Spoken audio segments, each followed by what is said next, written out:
Chapter 26. Luring trouble eastward. What the hell? Richard drew his great sword, his breathing starting to change rhythm. Behind him, Ali also took a magic wand from her luggage, the flash of magic power shimmering faintly. Don't make a move, it's me. Logan. The blood-colored figure wiped his cheek, revealing a simple and honest chubby face. Logan? Weren't you teaming up with others? How did you end up like this? As he spoke, Richard stealthily gave Ali a look, and she, with perfect understanding, moved beside Richard's luggage and took the fireball magic wand into her hands. Logan's situation was not right, it seemed as if something was chasing him. Several more noises came from the dense forest, and by the sounds of it, they were likely the noise of magic missiles. Logan's face changed, and a glint of light flashed from his boots. It's a long story, we'll talk about it later. Then, the chubby man's feet moved like the wind, and he quickly disappeared into the woods. In the end, he still shouted to Richard. I got the stuff, let's split up and run. Right then, even a fool like Richard knew he'd been played. Friend, I have nothing to do with that guy. Richard shouted into the forest, while his heart started pumping hot blood through his veins. His magic power was rapidly depleting, replaced by the growing scales on his body. In just 1 or 2 breaths, his body was covered with black scales. Several voices came from the forest, not in the wizard language, but then Richard heard a sound. Buzz. A buzzing noise reached Richard's ears, and without thinking, he swung his sword, hitting a blue streak head-on. Behind the streak, several magic missiles tore through the protective force field of his wizard robe, hitting Richard's body squarely. If this had been before his bloodline alchemy, the missiles would have been enough to take Richard's life, but now, he just grunted and turned to shout at Ali. Do it now. Ali waved her magic wand, magic power passing through the wand and concentrating at the tip, instantly turning into a deadly spell. Orange-red fireballs, like shooting stars, crashed into the dense forest, exploding into skies of flames. Boom! The surging blast, carrying dirt and rocks, rushed towards Richard, but protected by the black scales, these after-effects meant nothing to him. Are they all dead? Asked Ali, her voice trembling.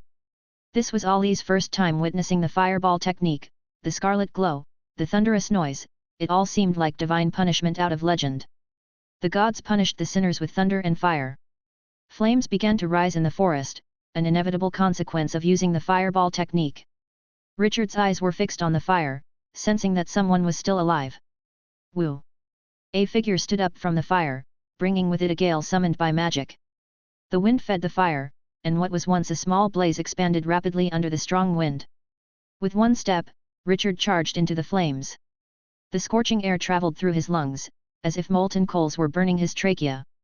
But Richard paid no attention, his eyes only on the figure summoning the wind. Finally, Richard reached the figure, but what he saw was a charred body, unrecognizable in gender. Intense hatred allowed this person to stand from the fire and release one last spell. I'll send that bastard down to join you. Richard swung his sword, decapitating him. The wind from the spell suddenly stopped, but the wildfire had already become uncontrollable. Logan! Gritted Richard. The entire ordeal was caused by Logan's malicious act of diversion before his departure. Back at the camp, Ali was currently covering her mouth and nose, trying to escape the blaze. Hold on to me, said Richard as he embraced Ali, his voice deep. Ahoy! Richard carried Ali and charged straight into the flames. With his incredible physique and the protection of the scales, he forcibly made a path through the fire. Mr. Wizard, come this way. Just as he emerged from the fire, Richard saw old John waving at him from a distance. The old guide seemed not to have abandoned his client. Coming to old John's side, Richard saw a small river. Wizard sir, let's hide in this river, and the fire will go out soon, old John called out. Go out? How can this fire go out? Richard looked at the fire that kept spreading, thinking to himself that in his previous life, such a scene would probably require digging fire breaks and deploying helicopters to solve. Seems like the wizard sir is not aware of the Blackstone Mountain Range's rules, old John said while looking at the spreading fire, then with a splash, he jumped into the water. We of the Blackstone Mountain Range have a guardian god. No sooner had old John finished his sentence than Richard heard a roar that echoed through the forest.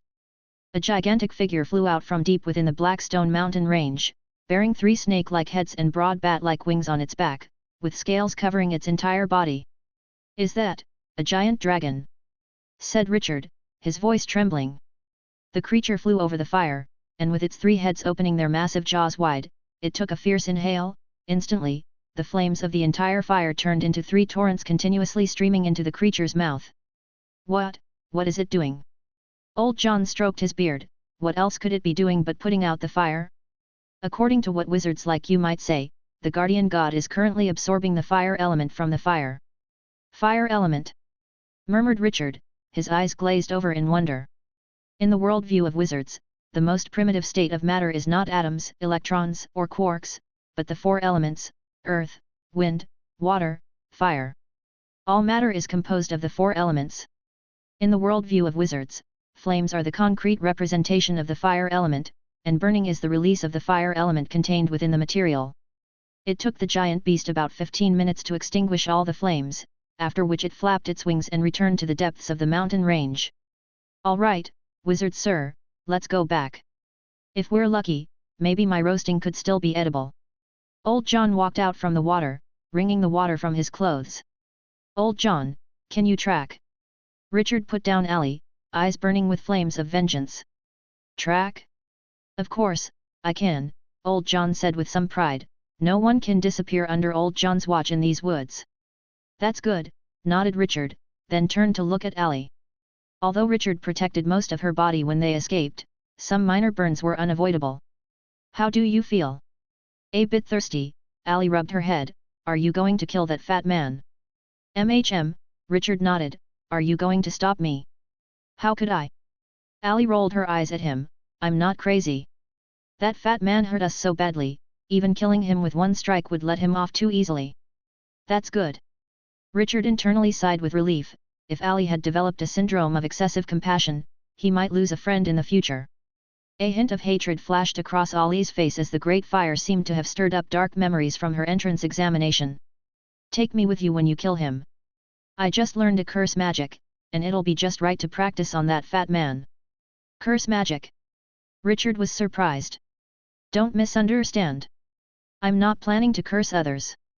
Allie hurriedly explained. "You don't go out much, so you wouldn't know, but there have been several curse killings among the new students recently. I'm learning it for self-defense." Richard remained silent, and Allie became increasingly anxious.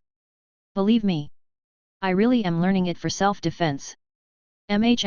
I know you don't want to kill," Richard nodded, then gazed at Allie with a look of amazement. "Allie, do you know, curse magic is not chosen by people, but the magic chooses the person. Without what the curse school calls spirituality, even if you acquire the model of the magic, you won't be able to use it." "Ah!" Allie panicked.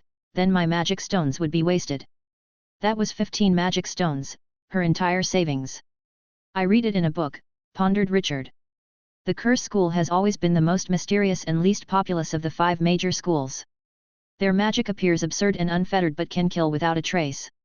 It is said that the truth wizard of the curse school once cursed an entire world to death with a single spell. The talent for being a curse wizard is rare. I hope you haven't wasted your magic stones." Richard smiled, then called out to Old John. "Old John, let's go, today I must slaughter that fat man." Not far from the fire, at the edge of a valley. Looking at this commotion, those people should all be dead, right? Loken murmured to himself as he watched the guardian god fly back into the depths of the mountain range. Those 2 were quite powerful, 2 people causing such a stir made even the guardian god take action. But then he laughed smugly, rubbed his hands together, and pulled out a notebook with a cover still bearing some dirt from his bosom. "But no matter how powerful, they still ended up as my scapegoats." The notebook of an advanced apprentice, written in the wizard language. "Such a good thing, if I didn't steal it, it would be against all reason." Chapter 27. In the dense forest, Old John crouched low, carefully observing the broken traces of the plants on the ground, as well as the bloodstains. "Let's go this way." Old John made a judgment and pointed in a direction as he spoke softly. Loken's escape traces were obvious. Even though flames had destroyed many of them, Old John still effortlessly found his tracks. Following these traces, Richard arrived at a valley. The vegetation in the valley was sparse. Richard, lying in a high place, easily spotted Loken, who had lit a campfire.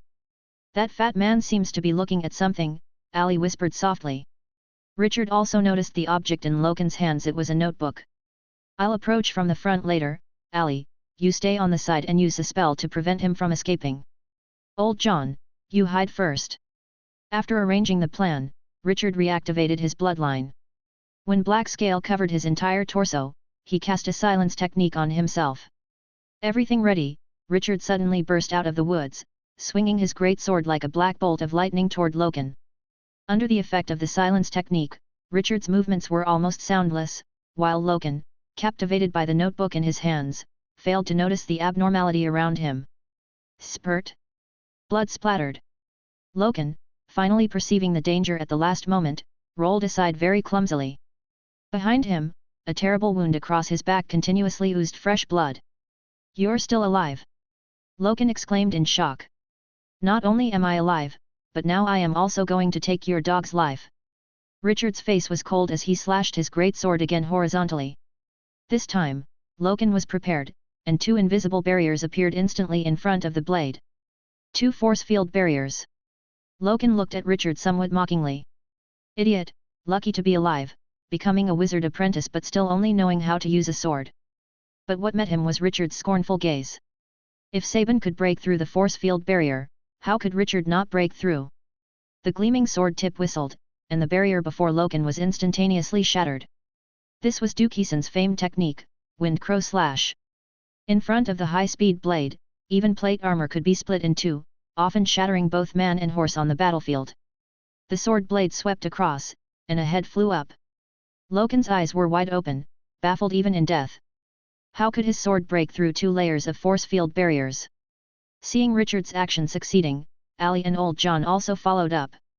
Looking at Loken's headless corpse, words of an incantation flowed from Ali's mouth as magic power surged within her.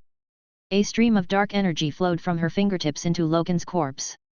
Moments later, like a deflated balloon, Loken's corpse quickly withered away, its entire body instantly turning into a skin and bones appearance. It's done. Ali looked nervously at the body. This was her first use of curse magic, unsure about the effects. Suddenly, a large bump formed on the shrunken corpse. Within a moment, a white worm about the size of a fist emerged from the bump, breaking out of its cocoon. I did it! Ali exclaimed excitedly. What is this? Richard asked curiously.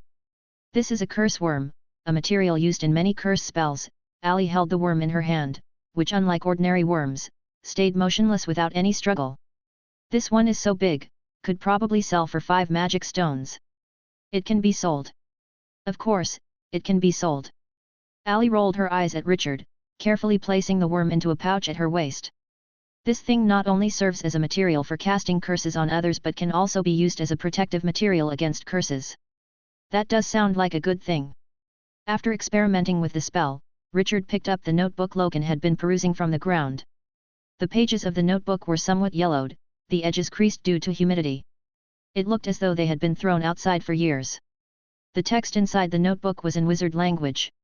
Some parts were vague, but most of it was clear and legible. This also saved Richard some spirit power meant for extraction. Speaking of which, Richard wasn't sure if he could extract anything from the smudged entries. After casually flipping through a few pages, Richard had understood why that group was after Loken. Advanced Apprentice's notes, how could such a thing appear in the Blackstone Mountain range? Holding his doubts, Richard started to review the notes by the fire. July 10th, heavy rain. The weather today is bad, it has been raining incessantly since the day before yesterday, and if this continues, mushrooms might grow in the room. July 15th, clear weather. The rain finally stopped. The Black Tower next door opened a massage parlor today. It said it can relieve mental fatigue, but I'm not sure if it's true. I'll check it out tomorrow. July 16th, clear weather. The massage parlor was effective, they say the special services are even better. I'll give it a try tomorrow. July 17th, clear weather. Went to the massage parlor. July 18th, cloudy. Went to the massage parlor.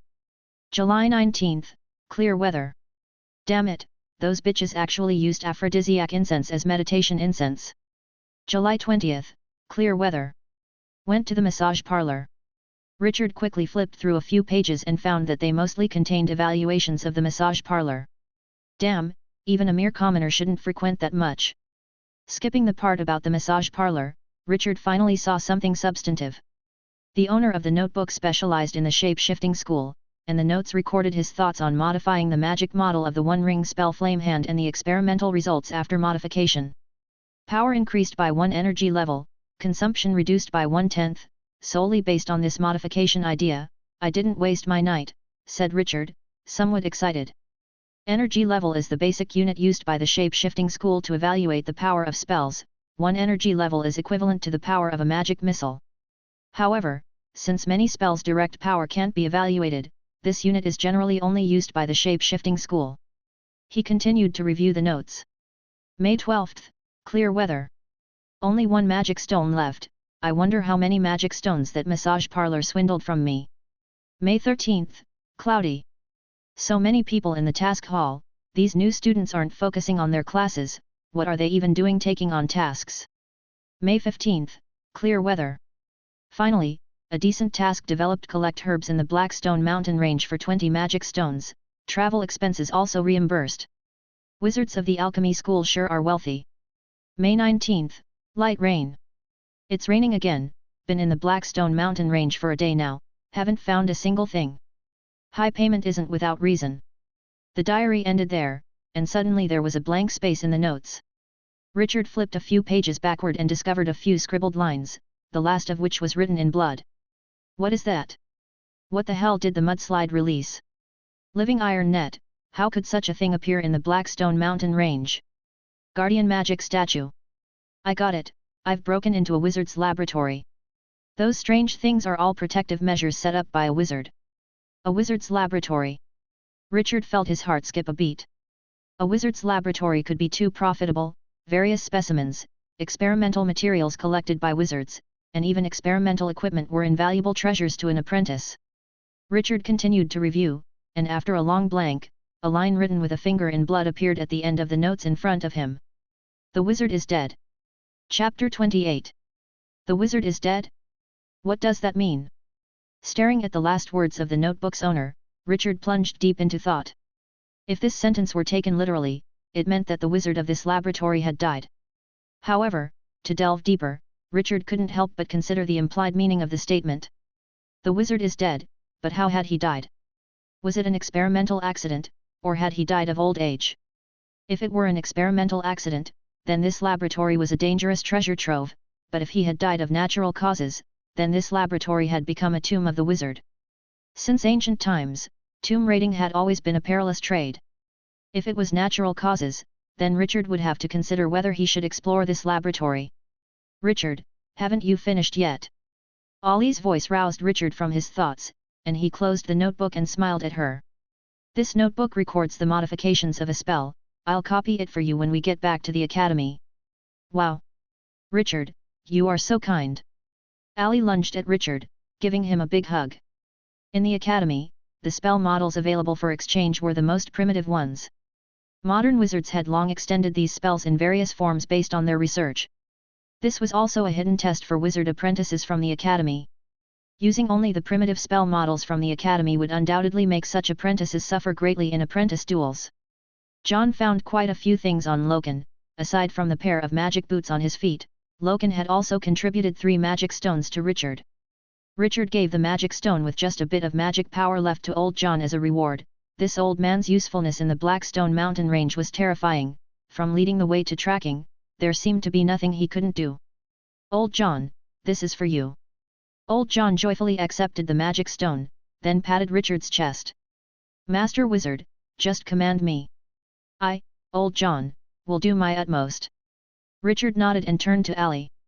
Allie, you take these 2 magic stones. Ah? For me? I can't take it. Allie shook her head repeatedly. You killed him, the magic stones should be yours. I can't take this money. Then consider it a loan. I'm lending you these 2 magic stones. Richard pushed the stones into Ollie's hands. I need a long-term, trustworthy teammate, and these stones are my investment in your future. Richard liked Ollie's attitude towards Loken. Someone who clearly differentiated between love and hate was undoubtedly the best kind of teammate.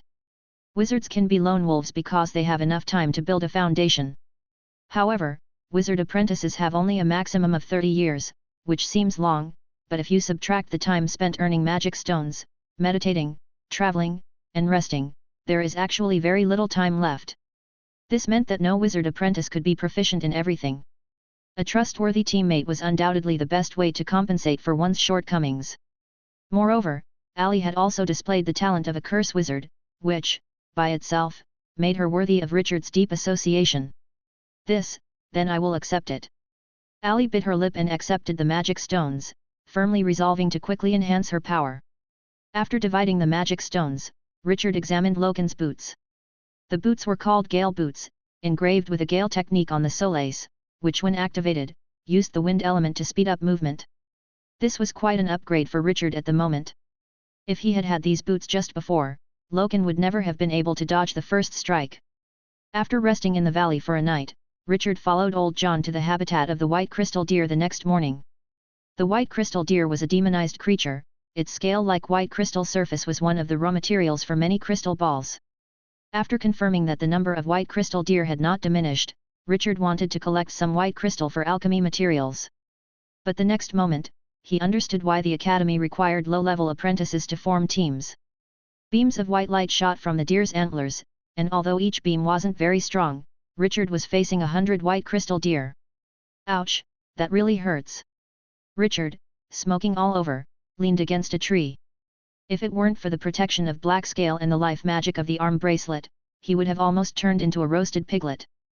Who told you not to listen? Old John already said not to get close, but you wouldn't listen, Ali said with a stifled laugh.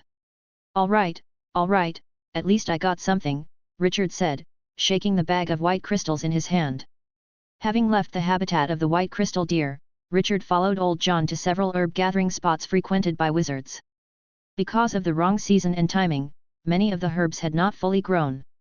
But Richard, thinking since he was already there, collected a few immature herbs, planning to nurture them when he returned. After all, magic potions were also a part of alchemy.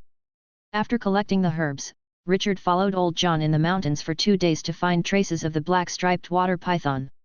Eventually, in a swamp, Richard found a juvenile black-striped water python about 5 meters long. As a low-level magic beast, it possessed the ability to control the water element. Coupled with its strong muscles, it could easily strangle a high-ranked knight in the swamp. For this reason, Old John even used himself as bait to lure the beast out of the swamp into the dense forest. Master, your magic stones were well spent. Old John said to Richard while panting and hiding up a tree. Once out of the swamp, the black-striped water python's advantage was significantly reduced. Hiding on the side, a flash of blue light from Richard's foot instantly increased his speed. Taking advantage of a surprise attack, he used Wind Crow Slash to cut the black-striped water python into 2. However, magic beasts were notoriously tenacious in life, and even though it was cut into 2 sections, the black-striped water python still struggled relentlessly. The foul-smelling blood freely flowed in the forest, controlled by the black-striped water python, turning into continuous jets of blood assaulting the surrounding dense forest. But by this time, Richard and his group had already hidden far away, letting it struggle in vain. After about 10 minutes, the black-striped water python finally stopped moving. Seeing this, Richard approached the snake's body, severed its head with a sword, and collected a bag of its fresh blood with a water sack. He planned to refine it back home and see if it could be sold. Ali, try using this stuff for a spell, Richard called out to Ali. Ali cautiously approached the corpse, her fingertips released a black mist that entered into the rear half of the body. Crack, crack, crack. Under the influence of the spell, the black-striped water python's body continued to dry up, eventually becoming just skin and bones. Soon, a large bump rose at the tail end of the black-striped water python's body, and a light black-striped, white worm emerged from the bump. This time it's different.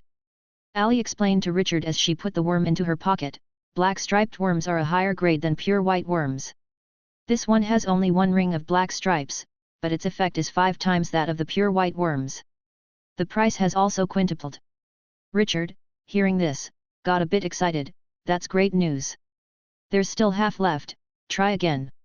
Curse worms were so valuable, they could be a good source of income. But Ali shook her head upon hearing this. I can't take more curse worms. According to the books, a low-level apprentice shouldn't possess more than 2 curse worms, as having more could bring unpredictable bad luck. You can't take more, but I can, Richard said with a smile. Saying so, Richard pulled the other half of the body over to Ali. Don't waste it, these are magic stones. Having obtained the head of the black-striped water python, Richard had accomplished his goal for this trip.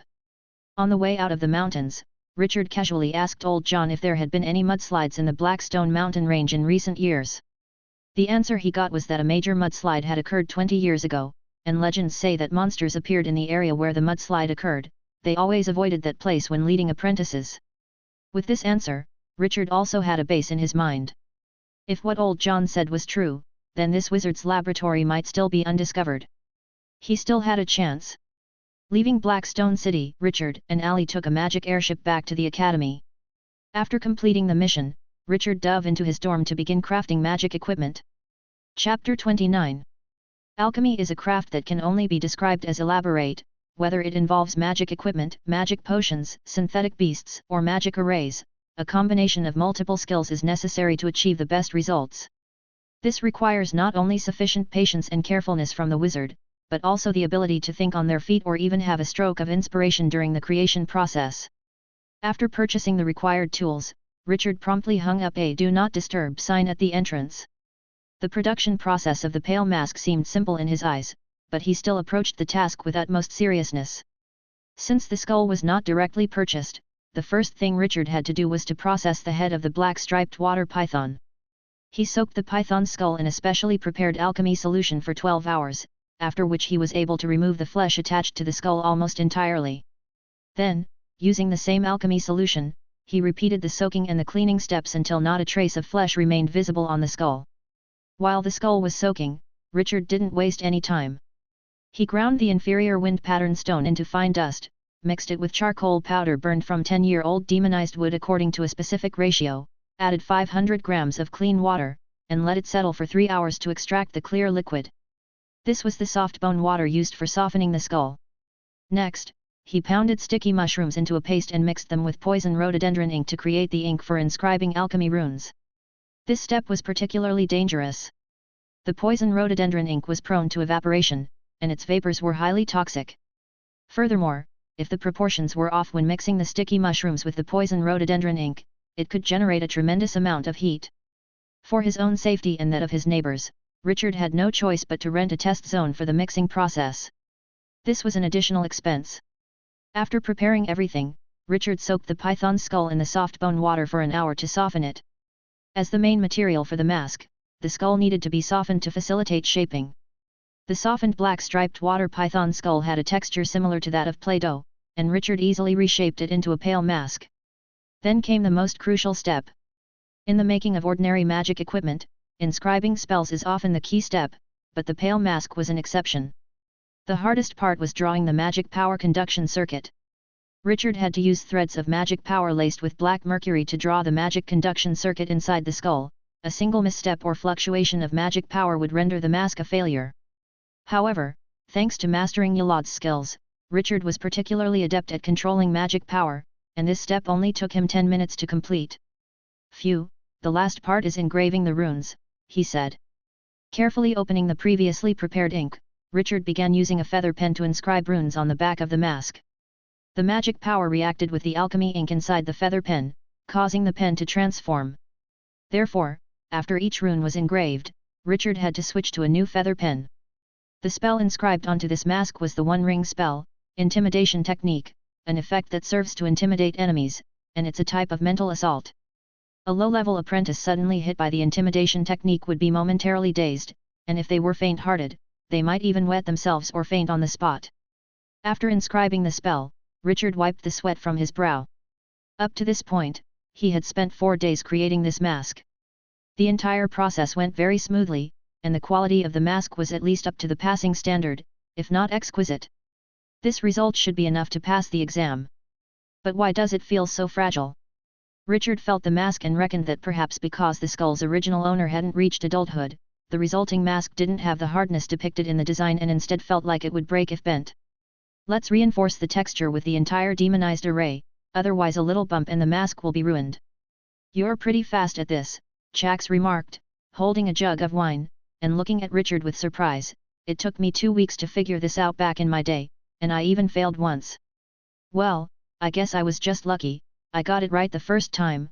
Richard scratched his head and laughed shyly. He hadn't cheated this time, he had done all the steps by hand. "Remarkable, truly remarkable. Senior sister was right, you are indeed an alchemy genius," praised Shax. "From now on, we are brothers in arms, and if you encounter any small issues, feel free to come to your senior brother for advice. Although I specialize in a niche field, I do have a solid foundation." Richard nodded, naturally aware of the pitfalls of working in isolation. After exchanging a few more pleasantries, a series of thumping footsteps approached rapidly, reaching Richard's ears. Bang! Anna pushed the door open and entered. Today, she was not dressed as before. Instead of her wizard robe, she wore a set of black, skin-tight clothing that left her curves completely unobstructed. "Are you done?" Anna stared intently at Richard with her phoenix eyes. "I am done. This is the finished product." Richard waved the bag containing the mask towards Anna. Feeling the subtle magic fluctuations from within the bag, although Anna's face did not show it, she breathed a sigh of relief inside. She had not misjudged, Richard was indeed a genius. "Let's go, come with me to see the mentor. Shax, you follow too." Arriving at the 99th floor of the central black tower, this time Yalad was still sitting in front of the bookshelf, frowning deeply at his notes. "Another failure, what am I missing? Could it be the location of the laboratory is bad, affecting my luck? Mentor, Richard's work is complete." Yalad turned his head to look at his eldest disciple, his gaze filled with a hint of confusion. "Which Richard?" Upon hearing this, Anna's face stiffened. She pulled Richard in front of her and said somewhat helplessly. "It's the Richard you've seen before, teacher." Oh, right, you did bring an apprentice here before." Yalad slapped his forehead, suddenly recalling that Anna had once brought an apprentice. He seemed to have some talent. Yalad tapped his temple continuously with his index finger, searching through his sprawling memory for that day's information. He had too much to remember, and someone like Richard wasn't quite worth the effort. After searching for several minutes, Yalad finally remembered the scene from that day. Anna had introduced an apprentice, whom he also thought might have talent, so he had given a challenge. But that day, his mood was poor due to a failed experiment, and it seemed, he gave the wrong thing. He should have given the design for the stealth mask, not the design for the pale mask. Yalad felt somewhat ashamed. How could a low-level apprentice create a pale mask? The magic conduction circuit of the pale mask must be guided by magic power and completed in one go, which required extremely high precision in magic power control. If one's control over magic power wasn't sufficient, then quantity had to make up for it. Generally speaking, only an advanced apprentice with ordinary talent, after studying magic power manipulation, could complete the crafting of a pale mask. Even his two disciples, despite their exceptional talent, only managed to craft it during their intermediate apprentice phase. But the apprentice before him seemed to have succeeded. It must be a barely functioning defective product. Yalad thought to himself as he looked at the bag Richard was holding. The quality of magic equipment was divided into 4 levels, the highest being perfect, followed by exquisite, then finished, and lastly defective. Defective products, although capable of casting spells, had significant drawbacks in terms of magic power consumption and spell efficacy. Compared to finished products, defective magic equipment had higher magic power consumption and weaker spell effects. Nevertheless, being able to create a defective product was proof enough of this apprentice's talent. Yalad walked over to Richard, trying to wear a gentle expression. After all, giving the wrong test was somewhat embarrassing. "Don't be nervous, give me the mask." Chapter 30. Once the paper was submitted, all that remained was to pray and wait. Richard handed the mask over to Yalad and stood beside him, uneasy and anxious for Yalad's evaluation. The mask had come together quite smoothly for him, but its very ease cast a shadow of doubt over his heart. Would a wizard really assign such a simple task? As time ticked by, the mere minute or two felt like several hours to Richard. "Not bad," Yalad said, turning the mask over in his hands.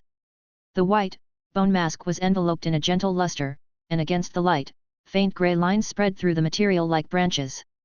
Although the runes etched on the back of the mask were somewhat raw, they were arranged in a reasonable manner, unlikely to influence the casting of spells much. Yalad nodded his head. For an apprentice of a low level, the craftsmanship of this mask was excellent. As long as the magic power circuit within the mask was connected, it would qualify as magic equipment. A stream of magic flowed from Yolad's fingertips, following the magic conduits within the mask and sequentially illuminating all its runes. When all the runes had been charged with magic, a burst of invisible spiritual shock emanated from the mask instantly. Jax and Anna, feeling the shockwave, uttered sounds of confusion. Something was off with this mask. Why would a stealth mask emit a spiritual shock? But more puzzled than the two was Yolad himself, who was currently using the mask. The effects of this mask didn't seem like those of a mere defective piece. Anna, Jax, you two have been a little too idle lately, Yolad suddenly said with a stern expression, turning to look at the perplexed pair, knowing that I gave the wrong design, why didn't you come to me to get it replaced? Anna, puzzled, looked at the suddenly angry Yolad. She had been busy with experiments recently, barely touching the ground with her feet. Jax shared the same sentiment, though he often drank on the 55th floor, he never neglected his experiments and meditation. Teacher, how come I don't understand what you are saying? Don't understand? Yolad snorted, you must have put a lot of effort into this fine-grade pale mask, haven't you? Fine-grade? Pale mask? Anna and Jax looked at each other, baffled by their mentor's sudden outburst. How could they have crafted a pale mask? And shouldn't the test for the low-level apprentice be a stealth mask? How could Richard have produced a pale mask? Could it be, the teacher had given the wrong task? Neither of them was foolish, and in an instant, their minds raced. After a glance confirmed neither was at fault, Anna spoke up. Teacher, I swear by the Sea of Souls that I have no involvement with this piece of magic equipment. Swearing by the Sea of Souls was a wizard's most solemn oath, rarely invoked except on significant occasions. Jax also quickly followed, Teacher, I am just like senior sister Anna. This item has nothing to do with me, and you know my level, teacher. I can make a decent product, but a fine-grade piece of magic equipment even if you kill me, I couldn't make one. Seeing his two disciples respond in such a way, Yolad's expression darkened even more. Boy, did you make this yourself? Swallowing nervously, Richard nodded his head. Hearing the conversation, it seemed he might have created something extraordinary. You must swear upon the Sea of Souls, Yolad said, staring at Richard, the multitude of eyes within his profound orbs converging as if to become tangible. Before you take this oath, I must remind you. If you violate your vow after swearing upon the Sea of Souls, your soul will be stained. This stain can cause your spiritual power to regress and will affect your future advancement as a wizard, even to becoming a great wizard. So think carefully before you swear. Yolad's words were undoubtedly a reminder to Richard not to allow pride to jeopardize his future, but Richard had nothing to fear if he had done nothing wrong. This piece of magic equipment was crafted entirely by him. I swear upon the Sea of Souls that I personally made this magic equipment without assistance from anyone else. As the oath was uttered, Richard felt a faint, invisible fluctuation emanating from his soul, reaching out toward a place beyond his knowing. After a while, there was no sign of magic fluctuation on Richard's body, meaning that his spiritual power had not regressed. This, you truly made this? Yolad's voice carried a hint of disbelief as he handed the mask to Anna, who, after inspecting it, passed it to Jax with a look of shock. How is this possible? Pale mask, a fine quality pale mask, how can the magic conductivity circuit of this mask be so fluid? Yolad exhaled deeply, having thought himself accustomed to geniuses like Anna, Jax, and the hundreds of other apprentices with remarkable talent he had seen before. But their talents were mere dust compared to this mask. Richard, do you realize what you've accomplished? Yolad praised, the pale mask is meant to be a test for intermediate apprentices, yet you, barely promoted to a low-level apprentice, have not only completed its crafting but also enhanced its quality to a fine standard. This is something I, even my mentor before me, could not achieve. Jax handed the mask back to Yolad with a complex expression, and Anna beside him shared the sentiment. Both endowed with exceptional talents, they could comprehend the difficulty of this mask. Yolad inspected the mask again, this time discovering something new. The materials used to craft it were significantly inferior. Can you tell me how you accomplished this? Yolad's face turned serious, his voice deepening. The skeletal structure of a black striped water python is too porous. Using black mercury as a conductive root would certainly lead to mercury branching within the bone, thus affecting the efficiency of magic conduction. In the past, only the skulls of mutant black striped water pythons could be used to create fine-quality pale masks. But your mask is different, the materials you've used are very common, even substandard. I presume it must have come from a juvenile black-striped water python. Richard nodded. You are correct, it indeed came from a juvenile black-striped water python. So how did you do it? I am not compelling you to reveal the secret, but by wizard rules, I will exchange knowledge of equal value for your secret. Saying this, Yalad took out a crystal ball from a drawer and handed it to Richard. Equivalent exchange, a cast iron law passed down from the dark age of the wizard world, is also the cornerstone of wizard civilization. This is the formula for a concentration potion, designed to help wizards physiologically calm down, preventing casting errors caused by severe pain and emotional agitation. This should be very popular among apprentices. You might want to ask Anna and Chax. Indeed, the concentration potion is always a bestseller in the commercial district, Anna interjected. Richard looked at the crystal ball and then back at Yalad, saying, I didn't make any improvements. If I really had to name one, I thought the mask material was a bit brittle after I finished crafting it, so I used a demonized alchemy array to demonize the mask. Demonization. Yalad fell silent for 2 seconds before handing the crystal ball to Richard. As a wizard with extensive alchemy experience, he immediately grasped the secret once Richard revealed the answer. The black mercury, when charged with magic, contracts and doesn't form branches, and the demonized alchemy array happens to constantly release magic to the mask. Though not enough to activate a spell, this magic keeps the black mercury contracted and causes an accumulation of magic around the magic conductivity circuit. The accumulated magic demonizes and grows the bone near the conduit so that after the demonization is complete, the black mercury has no paths for branching. The method was simple, equivalent to a layer of paper, yet for many years, Yalad had been unable to reach this insight. This formula is yours now. Additionally, Apprentice Richard, do you consent to become my disciple, the apprentice of Yalad Oliva? Chapter 31. I certainly agree. Richard took the crystal ball and respectfully bowed slightly to Yalad. Since that's the case, let us establish the contract. Yalad pulled out a sheepskin scroll filled with wizard language from a drawer. This is the sole contract. Once signed, you will become my official apprentice. I will impart to you my knowledge, and you will inherit this knowledge and pass it down. The transmission of knowledge is fundamental to the wizard apprentice system. In the distant Dark Age, wizards began to take on apprentices, passing down the knowledge they had explored throughout their lives. This relationship is even more important than bloodline for wizards. Richard took the sheepskin scroll, which contained many writings, but the vast majority was prohibitions against wizard apprentices selling the knowledge they inherited without permission. Knowledge is too precious, and apprentices are too poor. Without restrictions, it would be too easy to tempt an apprentice into selling their knowledge for a little incentive. After signing the contract, a flame instantly ignited from the place Richard had signed, and then burned the entire contract to ashes. Following ancient tradition, Apprentice Richard, I shall enlighten you. Yalad placed a hand on Richard's forehead, then started chanting the ancient odes of wizards. Though Richard didn't understand these odes, he felt his spiritual power faintly growing in the haze of the incantation. After a passage of odes, Richard felt his spiritual power had grown by about 0.1 during that time. This efficiency was much higher than that of meditation. All right, the enlightenment is complete. Yalad clapped his hands, cheerfully using a spell to summon several thick tomes from the bookshelf. These books are your basic course. Go back and remember these things, understand them thoroughly, and then come to buy the next part from me. Buy? Richard was stunned. Hadn't he already become an official apprentice? Reading books seemed just like the library. Yep, buy. Chax walked over to Richard, patting him on the shoulder. Don't be so surprised. It was the same for me and Sister Anna, we both had to spend magic stones to buy knowledge from the teacher. This is... Why? Richard asked, perplexed.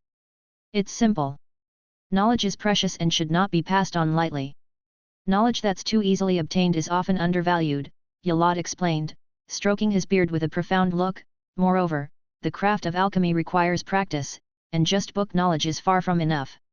If your skills are sufficient, then you can earn enough magic stones by selling magic equipment and magic potions in the commercial district to exchange for more knowledge. Anna also spoke up. The teacher's knowledge isn't priced high, and as long as your skills are proficient, earning enough magic stones in the commercial district isn't difficult. With your current skills, Richard, it probably won't take 2 years to exchange for new knowledge. Since such were the rules, Richard didn't say anything further. Taking the books that Yalad had brought over, Richard left the laboratory with Anna and Chax. Nice one, junior brother. You really keep your cards close to your chest. Once outside, Chax walked arm in arm with Richard, acting like a supportive big brother. You really astonished both me and sister with that trick of yours. Anna felt somewhat complex emotions on the side. Before Richard, she was Yolad's most talented apprentice in 1,000 years. But now, it was clear this title was going to change hands. However, Anna wasn't the type to harbor petty thoughts. After feeling frustrated for a while, she put the matter aside. All right, Chax, let go of Richard. As a senior apprentice, aren't you going to give him a welcoming gift? Saying this, Anna took out a medal from her pocket and handed it to Richard. This is a badge that is inscribed with a deflection force field, capable of deflecting long-range physical spells like the ice cone skill. Thank you, senior sister. Seeing what Anna did, Chax couldn't help frowning. He didn't have any magic equipment to give to Richard. Junior brother, it's not that I don't want to give you something, it's just that my focus isn't in magic equipment. How about you wait a few days, and I'll craft a small synthetic beast for you? Chax said to Richard with a pained expression. Synthetic beast? Senior brother, are you researching synthetic beasts? Richard suddenly remembered the synthetic beast core he had obtained during the entrance exam, which he had thrown into the corner and forgotten to refine the information from. Yeah, like my mentor, I also research synthetic beasts, Chax nodded. So the magic beast in the entrance exam was something senior brother. Chax scratched his head and said with a smile. That thing was originally mentor's task, but he ended up tossing it to me. How about it, the synthetic beast I crafted wasn't bad, right? Indeed it wasn't. Thinking back, if the magic beast hadn't been gravely injured, and he hadn't had his magic equipment at hand, Richard might not have been able to survive the exam. Indeed impressive. However, I managed to remove something that looks like a heart from a magic beast. I wonder if that would be of any use to you, senior brother. Chax was taken aback, then seemed to understand something. A heart? You're probably talking about the core. If you have a core, senior brother will customize a synthetic beast for you as a welcoming gift. Chax patted his chest. There's not much else I'm good at, but I do have some skill when it comes to synthetic beasts. The most tedious part of crafting a synthetic beast was cultivating the core. With the core available, Chax was confident that he could piece together a low-level synthetic beast within 3 days using the materials at hand. Then thank you very much, senior brother.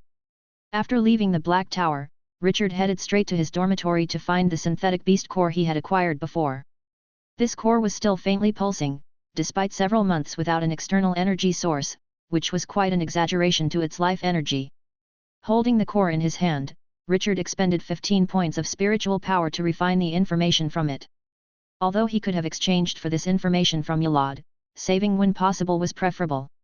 After the refinement was complete, Richard felt as though his head had been struck by a heavy hammer, and he felt groggy. Fortunately, thanks to the rebound effect, Richard's spiritual power had reached 20 points, so he still had the energy to hand over the core to Chax after refining the information. Junior brother, what kind of synthetic beast would you like? Chax examined the core's life energy and, after confirming it was still recoverable, waved his hand grandly, presenting Richard with a long list. The list was filled with the names of hundreds of low-level synthetic beasts with varying abilities. Richard looked over the list, which included powerful magic beasts like the 7-headed magic sheep, but after some thought, he eventually chose a low-level synthetic beast called Death Crow. This synthetic beast did not possess formidable combat abilities but had the skills of dark vision and seeing through illusions. Like regular magic pets, synthetic beasts could be connected through the planting of a soul seed, allowing for shared senses. If Richard were to link senses with the Death Crow, he would essentially acquire the Death Crow's abilities. Seeing Richard's choice, Chax waved his hand magnanimously. The Death Crow is an easy job, come to senior brother to pick it up in 3 days. After everything was settled, Richard returned to his room and collapsed on his bed, not wanting to move at all. The exhaustion from refining the spiritual power made him extremely tired. Normally, he should meditate to recover, but today, Richard particularly wanted to sleep. Having become Yolad's official apprentice, he had finally secured a foothold at the academy, bringing him a step closer to becoming a wizard. Richard closed his eyes, and the magnificent view he saw when he first linked to the Sea of Souls appeared before him, his lips unconsciously curling into a smile of longing. The Star Realm. I really want to see it. Chapter 32. 3 days later. Magic Pet Breeding Manual, Chax must have been referring to this. In the library, Richard took down the Magic Pet Breeding Manual from the shelf. This book recorded some basic knowledge about how wizards breed magic pets, and the Wizard Academy's borrowing price was 3 magic stones for 5 days. According to what Chax had told him when he gave him the death crow, aside from being unable to grow naturally, this death crow was no different from ordinary magic pets. After handing over the Academy coins to a suddenly appearing sprite, Richard touched the book's identification number with a crystal ball, and the borrowing was complete. Holding the book, Richard returned to his dormitory room. On his balcony, a death crow slightly larger than a common crow, its foot shackled by an iron chain, was staring motionlessly at the distance. This was the death crow created by Chax. According to Chax, this death crow's physique was a 15, and it could fly freely at an altitude of 6,000 meters. Its feathers were extremely tough, able to carry a weight of 200 pounds without breaking. Due to these feathers, the death crow could even disregard a magic missile. Its claws and beak had also been enhanced by Chax, with razor-sharp claws that could easily pierce through steel plates. Putting the book down, Richard took out prepared iron pellets from a drawer. Chax had altered the death crow's digestive system to be omnivorous so that it could digest specific metals, maintaining the toughness of its feathers and the sharpness of its claws and beak. Moreover, this death crow also needed to consume 10 pounds of fresh flesh and blood daily to sustain its daily consumption. Eat, eat, eat a bit more. Richard opened his hand and let the death crow peck at the iron pellets in his palm. Now, he needed to slowly build a relationship with the death crow, which would minimize obstacles when implanting the soul seed. The soul seed was at the heart of the magic pet technology and was fundamental for a magic pet to obey the wizard's commands. Through the soul seed, a wizard could command the magic pet to carry out complex activities and share sensory experiences. Among wizards, there were those who controlled a large number of magic pets to construct their own combat systems. However, a wizard apprentice like Richard could only distribute 2 soul seeds, and if a magic pet died unexpectedly, the soul seed could not be recovered. Therefore, during the apprenticeship phase, magic pets generally took on supportive roles like the one Richard was handling. After feeding the death crow, Richard fetched a watering can and started watering. Richard had collected many seeds and plants of magic herbs in the Blackstone Mountain Range, and after returning to the academy, he had planted them in various pots on his balcony. After watering, Richard returned to his desk, which was covered with many books. Except for the just borrowed Magic Pet Breeding Manual, the rest were alchemy books given to him by Yalad. Richard had schemed through these books. They recorded foundational knowledge of magic equipment, magic potions, synthetic beasts, and magic arrays and were meticulously detailed. If these books were borrowed from the library, a significant amount of magic stones would be needed just to access part of them. But now, Richard had obtained them without spending a penny. This was the benefit of becoming an official apprentice. Some knowledge simply couldn't be acquired just through magic stones. Attending classes, feeding, watering, reading. Richard's day quickly passed. In the evening, Richard stepped out of his room, called Ali from next door, and they went downstairs together to a newly opened restaurant not far from the tower. Since deciding in the Blackstone Mountain Range to develop Ali into a teammate, Richard had started to focus on cultivating their relationship. Eating meals together daily, attending classes together, visiting the library together, and periodically taking on 2 tasks, cultivated their tacit understanding in combat. Relationships deepened step by step like this. The restaurant's decor was not complex, it could even be described as simplistic. Simple landscape paintings and a few tapestries hung on the walls, and 12 magic stone lamps hung from the ceiling, illuminating 12 tables. But the simplicity of the decor did not mean the restaurant was simple. The restaurant's owner had somehow hired a group of mortal waiters who were tall and handsome, each of their movements carried proper etiquette. The waiter handed Richard the menu and arranged the silver utensils on the table. Charcoal grilled magic patterned pork ribs. Regular consumption could enhance physique. Richard read from the menu and smiled. The owner has real capabilities, the ingredients are all magic beasts. Isn't this a bit too expensive? Ali looked at the menu nervously. Each dish on the menu was quite pricey, and just ordering a couple could cost 3 to 4 magic stones. Converted to golden birdcage coins, this meal would cost the kingdom's annual tax revenue. Let's splurge. It's not like we do this often. Richard checked several items he was interested in on the menu and then passed it back to the waiter. He was very interested in the effect of enhancing the physique.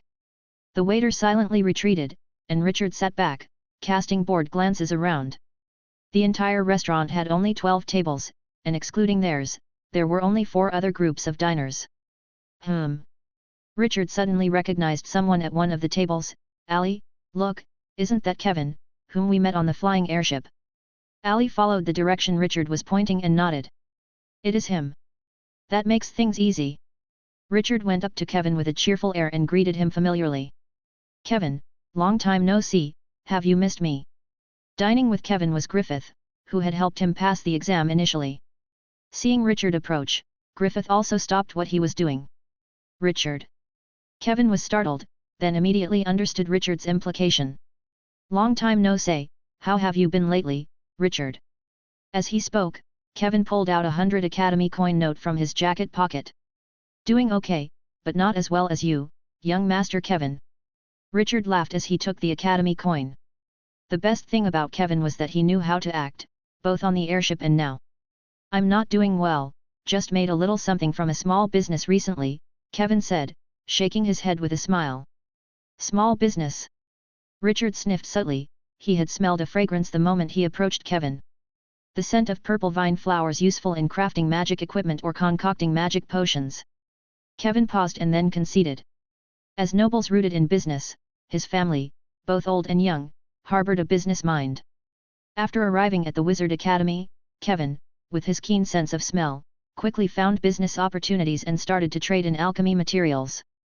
Sharp insight, Richard, are you by chance specializing in the alchemy school? Seeing Kevin admit it, Richard felt more animated. His specialization was in the alchemy school, and experimenting was essential in his future life. The materials available in the commercial district were plentiful, but finding niche items was challenging. Now that Kevin had started trading in alchemy materials, he would surely frequent the commercial district. As the saying goes, more friends mean more roads. Richard was also contemplating making acquaintances. Chapter 33. Being specialized in the alchemy school is certainly not something I dare claim, declared the wizard apprentice. We low-level apprentices know so little about our schools that we might even switch disciplines in the future. Richard chuckled lightly, tacitly agreeing with Kevin's statement. That's great, Richard. Have you been working on any magic equipment lately? I still have some alchemy materials left. How about I sell them to you for cheap? A shrewd glint passed through Kevin's eyes. Although Richard's words sounded modest, they came across as boasting to Kevin's ears. He knew somewhat about the alchemy school, and those who claimed to specialize in alchemy at this stage were invariably individuals of extraordinary talent. Although the alchemy school focused more on practice than on theory, even so, its introductory knowledge required a dozen magic stones to access in the library. For low-level apprentices short on magic stones, this was not only a huge expense but also offered staggeringly poor cost-effectiveness. Because alchemy could not increase an apprentice's combat abilities in a short time, a lower combat capability meant a smaller range of quests they could undertake. This resulted in a vicious cycle where magic stone acquisition couldn't keep up for those apprentices specializing in alchemy, thus slowing their rate of becoming stronger. And yet here was Richard, exuding a strong aura, somehow managing to support the cost of dining here with a lady. Something that would be impossible for an apprentice not naturally gifted in alchemy. Suddenly, Kevin remembered a rumor he had recently heard. Master Yalad of the alchemy school was planning to take on a low-level apprentice as his official apprentice. Could it be? Haha, maybe later, Richard laughed it off since he was planning to study the specialty knowledge imparted by Yalad and had no plans to craft magic equipment. That's okay, Kevin smiled affably though his heart was pounding. I'll leave you my address. Contact me whenever you need materials in the future, I can guarantee prices lower than those in the commercial district. With that, Kevin pulled out a card from his pocket, bearing his name and contact address. Sure, I'll definitely contact you if needed. Richard took the card and slipped it into his inner pocket. Richard, the food is here. Ollie's voice came from behind him. Richard gave Kevin an apologetic smile and turned back to his original seat. After he left, Griffith, who had been silent the whole time, suddenly spoke. Kevin, he is very strong. How strong? Stronger than you. Kevin elegantly poured himself a glass of red wine, gently swirling the glass. The crimson liquid reflected in his eyes, his mind entirely occupied by his recent guess. Griffith paused for a moment before replying, I don't know, but my senses tell me he is very dangerous. Kevin's wrist trembled, and a drop of red wine spilled from the glass. That's excellent, Kevin raised his glass, draining it in one gulp. He's not our enemy, and perhaps he could even become our friend. Magic rune pork chops tasted better than ordinary pork, tougher and more chewy. The crisply seared fat exploded with fragrance on the tip of the tongue, and the muscle fibers of the magic beast rubbed between Richard's teeth, eventually grinding down into bits of mincemeat before he swallowed them. A plate of pork chops went down, and warmth spread through Richard's entire body. His cells seemed awakened by something, becoming very active. So, this is magic beast meat? It was money well spent. Richard took a towel offered by a waiter and wiped the sweat from his forehead. It seemed the restaurant owner had anticipated their reactions. Richard, that python we killed last time, it was really a pity we didn't bring it back. Ollie's face turned slightly red, fine beads of sweat emerged from her forehead and gathered into droplets that rolled down. She took off her heavy jacket, and the droplets traced a path down her slender neck to the front of her chest and eventually dipped into cleavage. Richard suddenly realized that Allie, whom he had always thought of as a little girl in his mind, actually had a quite impressive figure. Indeed, next time we should definitely find a way to bring it back. Richard shifted his gaze away, saying somewhat guiltily. The total cost of the meal was 210 Academy coins, 10 of which were a tip. When paying, Allie insisted on going Dutch. Back in his dormitory, Richard began to meditate as usual. But as soon as he closed his eyes, the image of Allie appeared in front of him. Sigh. Unsuccessful in his meditation, Richard rose from his bed and moved to his desk to finish the book he hadn't completed during the day. In books, there are houses of gold, in books, there are ladies as fair as jade. Richard, oh Richard, knowledge is what a wizard should pursue all his life. Days passed and Richard's life progressed orderly. In 1 year's time, Richard increased his spiritual power to 22, although his physique remained unchanged. In the same year, he finished reading the books that Yalad had given him. However, alchemy is a discipline grounded in practice, and only by applying his theoretical knowledge could he truly master it. There are 20 magic stones left. It looks like it's time to start making magic potions. Richard counted the magic stones he had on hand. During this time, he not only read books but also attended various alchemy wizard courses. Although Yalad was knowledgeable and highly skilled, wizards specialize in different areas. If there were questions he couldn't clarify, he would advise Richard to attend a specific wizard's magic stone course. Ah, did an alchemy wizard really write this? Richard copied out the recipe for a concentration potion. Its inconsistencies and approximations made his head spin. Creating magic potions is different from crafting magic equipment. In creating magic equipment, often only one step is crucial. Getting that right means the other steps can be rough without compromising the quality. Magic potions, however, require precision at every stage. Many ingredients in magic potions, if handled even a second too long or with the wrong equipment, can change in nature, leading to a failed creation. Now Richard had to figure out these details on his own. The commercial district was bustling with activity, filled with apprentice wizards of various attire and forms, looking like it was Halloween. Richard's first stop in the commercial district was at his senior, Anna's alchemy shop. Each alchemy shop had different prices and quality of materials, and testing these would undoubtedly cost him much time and magic stones. But asking people was different. Do you want to buy ingredients for magic potions? Anna leaned against the counter, rubbing her temples. If you want quality materials, then go to the Shalake Chamber of Commerce to buy. If you're just practicing and getting familiar with the process, I'd suggest going to the 7 Luminaries Commerce. Their prices are low, and although the quality varies, it's just good enough. Okay, thank you for the advice, senior. Anna yawned and looked sideways at her junior brother. Running low on magic stones lately? Want me to lend you some? No interest if returned within 6 months, 5% annual interest if it's longer. Richard had been frequently seeking her advice recently, and she appreciated his eagerness to learn, a most valuable trait for a wizard, unlike Chax, who was always lazing around drinking. Moreover, she had heard that Richard was also the son of a farmer, with a similarly troublesome alcoholic father. This sparked a feeling of empathy in her, as well as a sense of closeness. No, I still have some magic stones. Richard smiled and declined Anna's kind offer. He was not yet at his wit's end. Suit yourself. Anna gathered her loose hair, revealing her usually flawless neck. Senior, how did you get hurt? Richard pointed at a scar on Anna's neck that looked like a burn. A minor injury, it's nothing.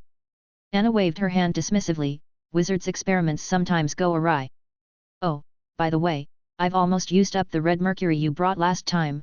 She suddenly smiled at Richard, interested in making another batch of magic stones from your senior. Richard was momentarily tempted by the prospect of earning 100 magic stones. Well, it depends.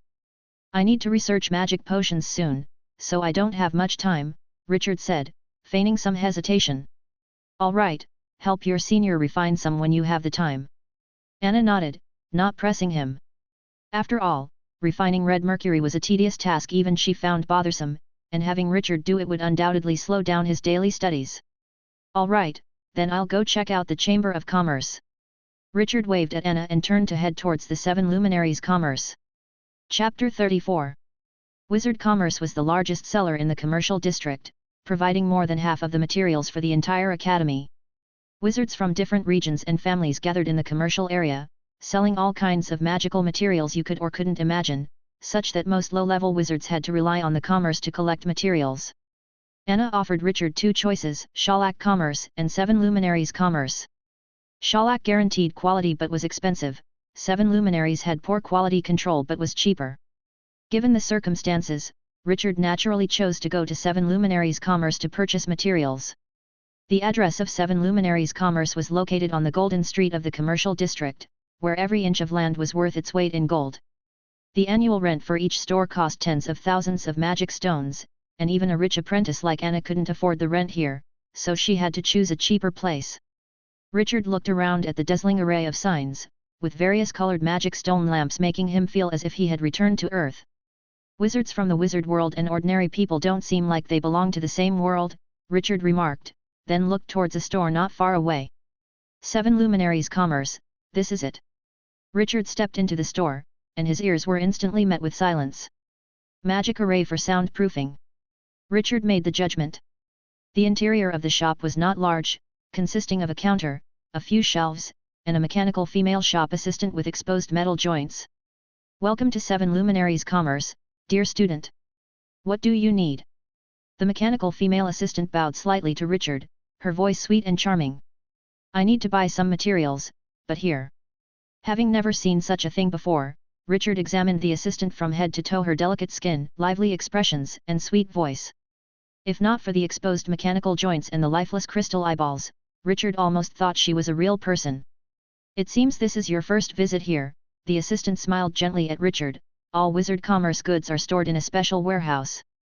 You just need to pay in the store, and we will directly deliver the goods to your room or test zone. I see. Richard nodded thoughtfully and then handed over a parchment listing his needs. In the parchment, Richard mixed in some unnecessary materials to prevent others from stealing the formula. All right, please wait a moment. The assistant took the parchment and then recorded its contents onto a crystal ball. All right, the crystal ball flashed with light. The total materials you requested amount to 530 Academy coins. Would you like to proceed with the purchase? 5 formulas, 530 Academy coins, excluding those mixed materials, each formula should be around 100 Academy coins. Richard nodded, then took out Academy coins from his pocket and handed them to the shop assistant. After confirming that there were no counterfeit coins, the assistant handed him a contract that recorded the transaction details. The contract was an indispensable part of transactions in the wizard world. After signing the contract, Richard also noted down his delivery address. After ensuring all information was correct, Richard did not leave the commerce, but asked the assistant for a list. Could you give me a list of the bloodlines you sell? Certainly, please wait a moment. The assistant took a crystal ball from beneath the counter and handed it to Richard.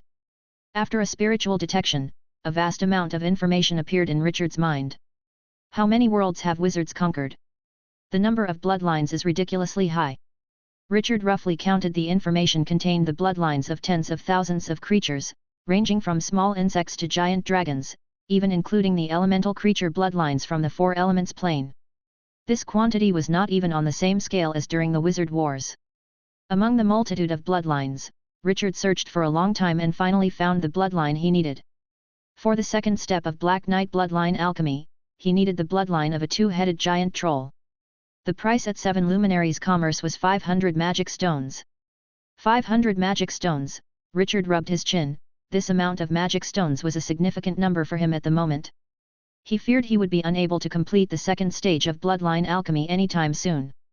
Leaving the commerce, Richard did not choose to head back to the dorm but went to a free, open area in the test zone. In the center of the area, a short-haired beauty was experimenting with a spell. Boom!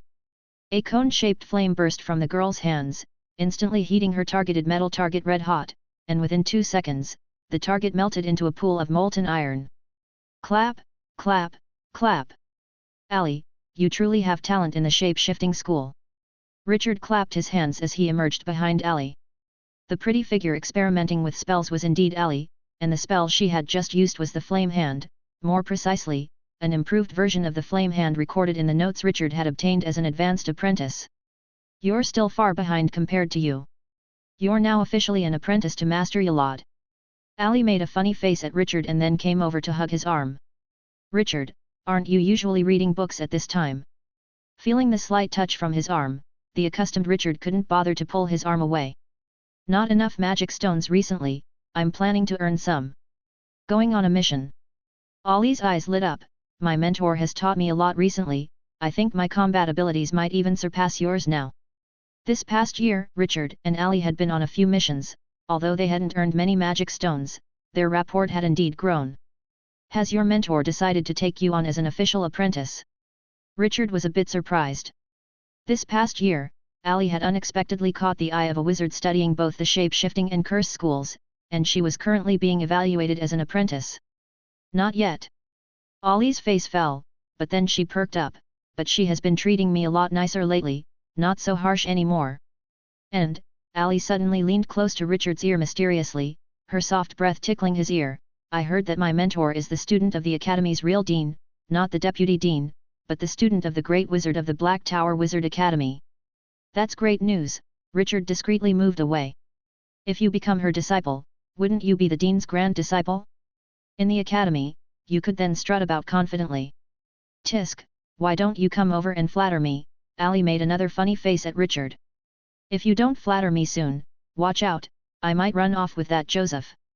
He's also an official apprentice to an alchemy wizard and comes from wizard descendants too. Richard grinned helplessly. Ali was more popular at the academy than he had imagined, the wizard apprentices chasing her could form a battalion.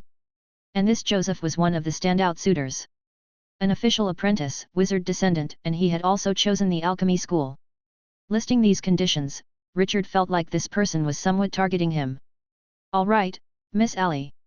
May I inquire if you are free tonight? I'd like to invite you to dinner, so I can flatter you a bit. Richard extended his hand towards Ali, and she gracefully took it. Of course, I'm free. Chapter 35. After leaving the test zone, Richard and Ali drew the attention of many apprentices. Unlike Ali, who was somewhat famous, Richard, a genius who became an official apprentice in less than half a year, was not well known to many. Among the reasons, besides Richard not being sociable, was his deliberate concealment. Pretending to be a pig to eat a tiger and keeping quiet while making a fortune was Richard's way, but sometimes, being too reserved could also cause trouble. Ali, long time no see. Are you testing spells again today? A handsome man in a black robe suddenly emerged from the apprentices and approached Ali with a radiant smile. Ali's smile slightly restrained, and her tone became somewhat cold. We've already finished experimenting. Seeing Ali's mood was off, Richard whispered in her ear. Who is this? He is that Joseph, Ali said with some disgust. Richard sized up the wizard apprentice before him. Joseph was well built and handsome, with thick blonde hair. Judging by the magic fluctuations emanating from him, he was quite powerful. Moreover, he was a wizard descendant, an official apprentice of a wizard. Frankly, if this person pursued someone else, he probably would have succeeded long ago. Ali, won't you introduce me to this friend? Joseph, seemingly oblivious to Ali's demeanor, still wore a smile on his face. Richard, from the alchemy school. Richard didn't wait for Ali to speak and introduced himself first. So, you are Richard. Truly, appearances can be deceiving. Myself, I'm Joseph, a formal apprentice of Master Urich. May I know under which master do you apprentice? Joseph seemed a little surprised, then extended his right hand, apparently wanting a handshake. Master Yalad, Richard's expression unchanged, shook his hand. So you are a high apprentice of Master Yalad. A sneer crossed Joseph's face, and he thought coldly, just one of Yolad's bunch of nobodies. It was not a secret among alchemy wizards that Yolad took many apprentices, but everyone knew that an apprentice is just an apprentice, and an official apprentice is a true teacher of knowledge. Although he had heard rumors recently that Yolad took a low-level apprentice as an official apprentice, Joseph knew that it must be a wizard descendant. Only wizard descendants, who had contact with wizard knowledge from a young age, could become wizard apprentices right after the school started. It was the same for him, and he imagined it was the same for others. As they shook hands, a psychic message ran through to Richard's mind. 500 magic stones to leave alley. Richard was momentarily stunned, then felt like laughing. Was this a domineering CEO encounter? But 500 magic stones seemed a bit undervaluing for such a CEO. At least 5,000 would be considered generous. Friend, 500 magic stones are not enough. Joseph's confident smile froze on his face. Richard let go of his hand and laughingly pulled Allie into his arms. For such a rare treasure, I will need at least 50,000 magic stones to let her go. Allie didn't know what Richard was talking about, but this sudden embrace made her heart race. What's going on, Richard? Allie asked. Nothing, a friend here wanted to offer 500 magic stones for me to leave you, Richard said animatedly. I think his price is too low, you should be worth 50,000 magic stones at least. Allie turned to look at Joseph, her voice disdainful. Joseph, are these your methods? Joseph shook his head, sighed, and said. You wild apprentices are really troublesome, it would be better if you were more sensible. He looked at Allie, his tone deep. Empty flattery doesn't bring real benefits. In the world of wizards, magic stones and knowledge are the foundation of progress. You follow the path of plastic energy, a school that particularly needs magic stones, and you are under Mistress Susanna, whose heritage needs even more magic stones. In this academy, only I and the formal apprentices of Master Yolad can afford you. Having said that, Joseph once again glanced deeply at Richard, his face mixing pity with mockery. Friend, there's a world of difference between a formal apprentice and your kind of apprentice. My offer stands still, I hope you recognize reality soon, lest you end up not being able to mix even with magic stones. After finishing his words, Joseph strode away. Richard, watching his retreating figure, suddenly looked down, somewhat puzzledly at Allie. You didn't tell him that I'm Master Yolad's formal apprentice. No, didn't you tell me not to reveal your information to outsiders? Allie shook her head, sweetly saying. The two looked at each other and suddenly burst into laughter. After laughing, Richard let go of Allie. Let's go, we'll have dinner now. Tonight, I will study magic potions, otherwise, I can't afford to support you, Master Susanna's high apprentice. What do you mean support? Allie grimaced, waving her fists. I can support myself. Evening, dormitory building. An academy inspector clutched a box the size of a person and flapped its wings, hovering in front of Richard's balcony. Apprentice Richard, your goods have arrived. Apprentice Richard, your goods have arrived. Ga.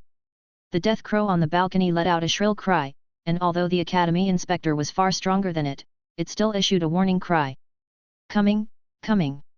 Richard ran to the balcony, opened the window, and took the wooden box.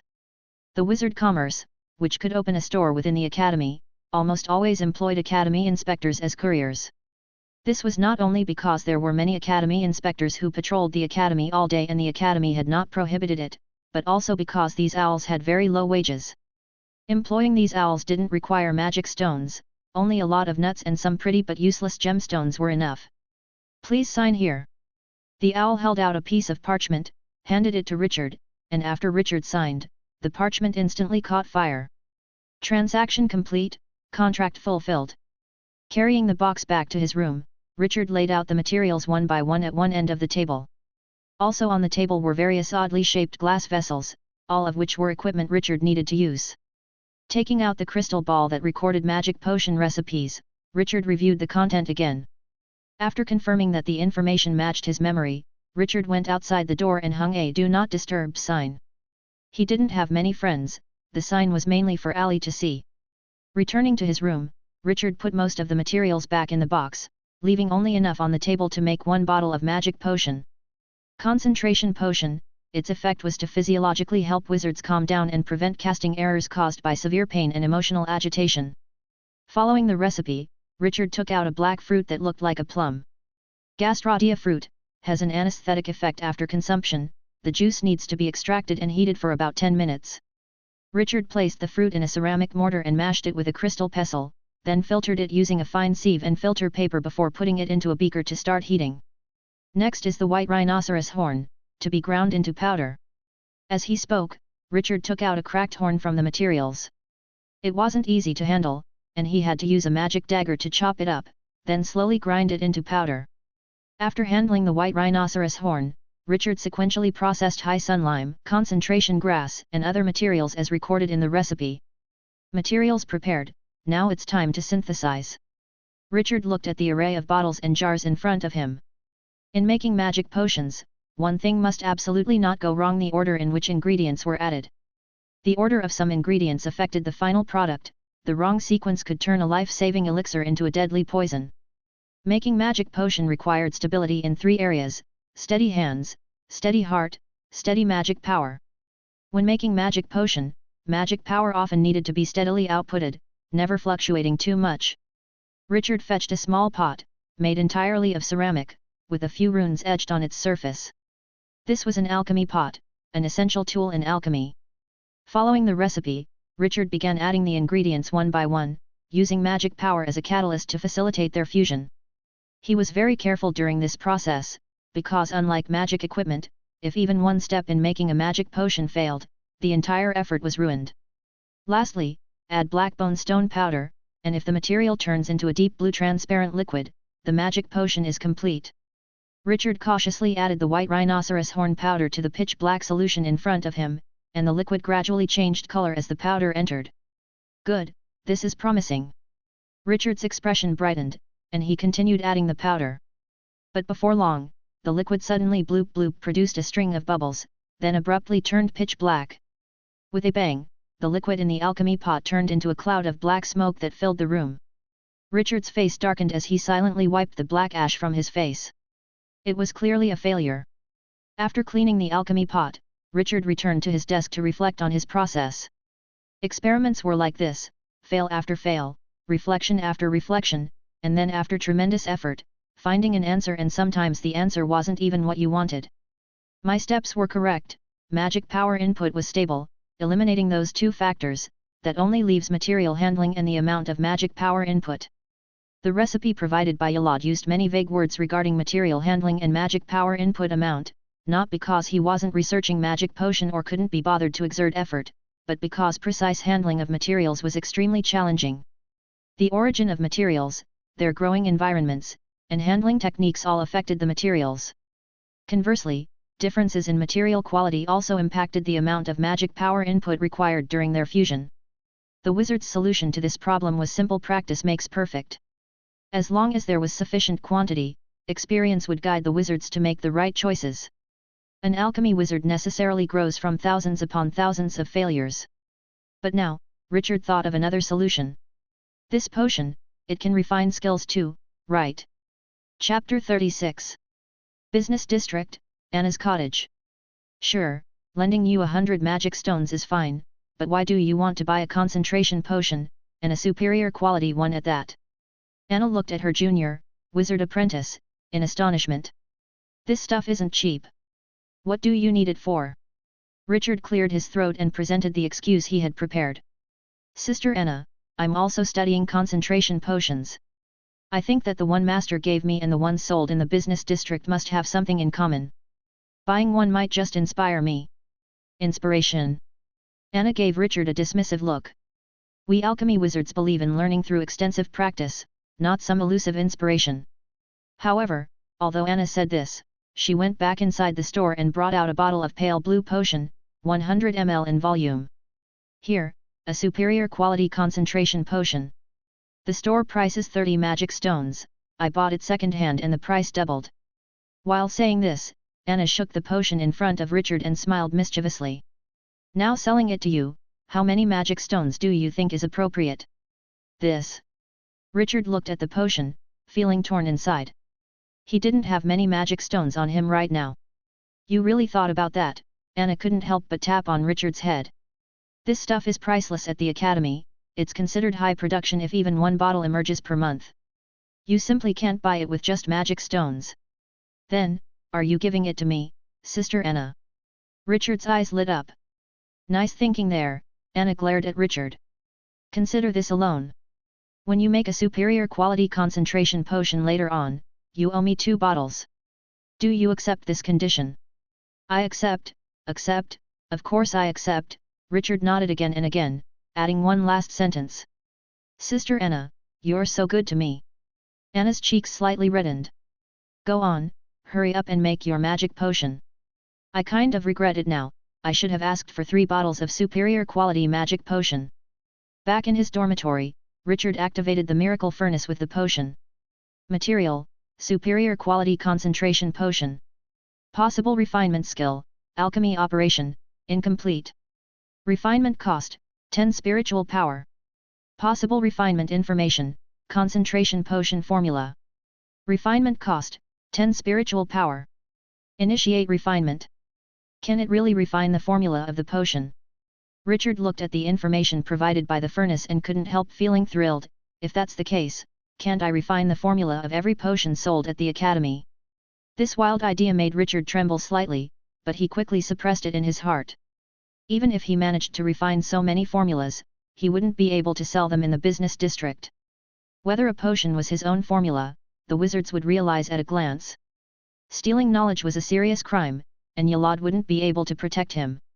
But even though I can't sell them, I can still use them for myself. Richard couldn't help but grin. So many potions are being sold, getting 1 or 2 bottles for myself shouldn't be a problem. Richard chose to refine the skill, and with his substantial base of 23 spiritual power points, he only felt a slight dizziness, and then the refinement was complete. After absorbing the light ball that recorded the skills, in an instant, Richard felt as though he had transformed back into a wizard, manipulating materials like clay in his hands. Strange and varied, soft or hard, materials were no issue. Likewise, while preparing magic potions, he was adept and could devise countermeasures without even thinking. After the absorption ended, Richard shook his head, stood up, and picked up the materials needed for the concentration potion. Crushing, sieving, extracting, grinding. Richard handled the materials, and before his mind even acted, his arms had automatically processed them. Such is the terrifying skill of a wizard. Richard let out a sigh, his heart once again filled with reverence for the wizard. With such skills, Richard naturally excelled at making potions, although failure was inevitable. In the midst of it all, Richard didn't forget to record the data, and he always had some opinions about the vague data in the formulas. Richard believed that the low success rate of the magic potions was largely due to these vague data. Just like that, a month quickly went by. Are these all made by you? Anna looked at the box of concentration potions in front of her, her mind spinning. She felt there must have been a problem with her meditation, otherwise why would she see the hallucination of her junior apprentice brother, who had just been making magic potions for a month, coming to her to sell a box of concentration potions? This must be a hallucination. Anna, I've placed these potions with you for consignment, do you agree? Richard asked with some dissatisfaction after not getting a reply for a while. After refining his skills, Richard had been solely focused on concocting magic potions. After spending all the money he borrowed from Anna, he had produced a total of 65 bottles of concentration potion, with a success rate close to 2/3. Agreed, agreed, Anna came back to her senses and cautiously ventured, how many times did you fail in total? The magic stones I gave you must not have been enough. A shameful thought flashed through Anna's mind. She actually hoped Richard had failed more times. But Richard's response shattered her last illusion. I failed many times, with about a 50% success rate. Richard pretended to be embarrassed as he spoke. Yalad had recorded many of his former apprentices' results in his books, and a 50% success rate was not even comparable to the last one. Such a result, in Richard's view, fit his identity as a low-level apprentice. How many? Anna felt dizzy again. She had never felt as powerless as she did now since she became a wizard apprentice. 50%, Richard repeated word by word. Sister, I've just started concocting magic potions, isn't it normal to have a high failure rate? A 50% success rate. Ordinary apprentices starting to make concentration potions, reaching a 10% success rate is considered passing, reaching 20% is seen as talented, and someone like you, a low-level apprentice who just started alchemy reaching 50% success rate. I. At this moment, Anna felt somewhat defeated facing Richard. She thought Richard had the same talent in magic equipment as her, but it seemed now that Richard's talent was even more exaggerated than she thought. Ah, really? Richard's face stiffened, and he squeezed out a faint smile. I saw in the teacher's book that my results are not even listed. Anna took a deep breath, trying to keep her tone as even as possible. Richard, the teacher has taught hundreds of classes at the academy, and those he takes as students all have exceptional talents, and those apprentices mentioned in his book are the geniuses among geniuses. Haha, I just said I couldn't be that bad, not even worse than the last one listed in the book. Richard tried to sound more excited. At this point he decided to go all out. A genius then, he thought, after all, the potions were made by his own hands, and he could replicate them if asked to. With so many talented natives before him, his status as a transmigrator wasn't so conspicuous. But don't be too proud. Anna's emotion subsided, her expression returning to her usual aloof and glamorous self. There are many talented apprentices like grains of sand at the sea, but only a few actually become wizards. Got it, Richard nodded obediently. Anna tapped the potions in the box, a total of 46 bottles, priced at 5 magic stones each. These potions brought Richard a net profit of nearly 130 magic stones. This was with Richard intentionally underselling some of his output. If he was willing to sell more, he could earn even more. For consigning potions, I, as your senior sister, won't take a cut. Take these 130 magic stones. Anna put the potions into the cabinet and handed Richard a bag of magic stones. Concentration potions are easy to sell, I'll just give you the money first. Go have a good rest, you must be exhausted from this month. Richard felt warmth in his heart, politely bid farewell to Anna, and then headed straight for the central black tower. Rest was unnecessary. Now that he had money, it would be improper not to spend it. Chapter 37. The magic store was also located on the 50th floor of the central black tower, but compared to the library, the magic store was much smaller. Upon entering, Richard was immediately faced with a counter, behind which stood a mechanical puppet similar to those of the 7 luminaries' commerce, yet the puppet here was somewhat crude with many of its mechanical structures exposed, and intricate gears continuously rotating within. Behind the mechanical puppet were shelves for storing magic models, which Richard counted to find only 3 rows similar to the large bookshelves in the library. What magic model would you like to purchase? The mechanical shop assistant asked Richard in a voice that resembled the friction of metal.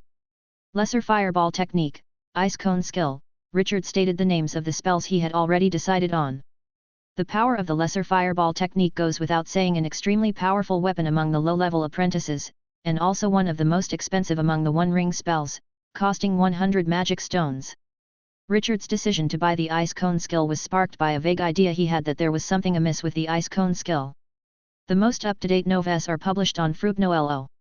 Although the name Ice Cone Skill was quite descriptive, anyone who had actually used it knew that the power of the Ice Cone Skill actually came from the speed of the ice cone. Apart from being solid, the ice cone itself did not possess any inherent power. This had caught Richard's attention. If the Ice Cone Skill's power derived from its velocity, then it was certain that its magic model must contain a part that provided the kinetic energy. And regarding this part, Richard had some intriguing ideas. Total price, 11,000 Academy coins. Richard handed over a bundle of Academy coins that he had exchanged on the way there. The mechanical shop assistant opened its chest to insert the coins, and after a brief sound of gear friction, confirmed the amount of Academy coins. Quantity is correct, please wait a moment. The assistant pressed a button on the shelf twice. A rubbing sound of mechanics came from above the counter, and a metal pneumatic pipeline descended in front of Richard, making a series of noises. Clang! 2 scrolls shot out from the pipeline and were swiftly caught by the mechanical shop assistant. Please receive your goods, Lesser Fireball Technique Magic Model, Ice Cone Skill Magic Model. Pneumatic Pipeline. Richard recognized this system, surprised to see a similar system in the other world. Richard pocketed the scrolls, which unlike the crystal balls, did not transfer information directly through spiritual power but were written as text. This was done to facilitate the application of curses on the scrolls to prevent students from reselling after learning, and also because inheritance crystal balls were expensive, and the academy did not want to spend that extra money. Back at the dormitory, Richard handed the scroll describing the Ice Cone Skill to Ali. He had not yet opened the scroll, so its curse had not been triggered, meaning the scroll could still be traded at this moment. Do you want me to extract the part that releases kinetic energy? Ali looked at Richard, somewhat confused. A perfectly good spell others were adding to it, so why did Richard want to dissect it? Richard nodded, reaffirming. Yes, take that part out and give it to me, I have some ideas I'd like to try. He was an alchemy wizard whose understanding of the various rune systems of shaping magic was far inferior to Ali, a shaping wizard. This was also one of the downsides for an apprentice, whose time was too short to double major in schools unless they had a mentor to lead the way. All right, give me 3 months, and I guarantee to get it for you, Ali promptly agreed, taking the scroll. Then she casually mentioned, oh, by the way, Master Susanna has officially taken me as her apprentice. Ah? That was quick. Congratulations, Richard congratulated with a bow, pleased as Ali's becoming an official apprentice of a wizard meant his investment was not in vain. Other wizards were unlike Yalad who needed magic stones for purchases. Once an apprentice became an official apprentice, it meant receiving part or even all of the wizard's mantle. Just like that? Ali asked Richard with some dissatisfaction, puffing up her cheeks, is that all you want to say? What do you want me to do? Richard scratched his head. Was he supposed to invite her for a meal? But logically, shouldn't Ali be the one treating him to celebrate? You, can't you just compliment me? Ali puffed up like a blowfish, but then deflated soon after. Forget about it, you're just like that. I've said it now, hurry up and compliment me. Richard, watching Ali who acted like a child, was somewhat at a loss for whether to laugh or cry. After casually complimenting her for a bit, Ali finally let him go, satisfied.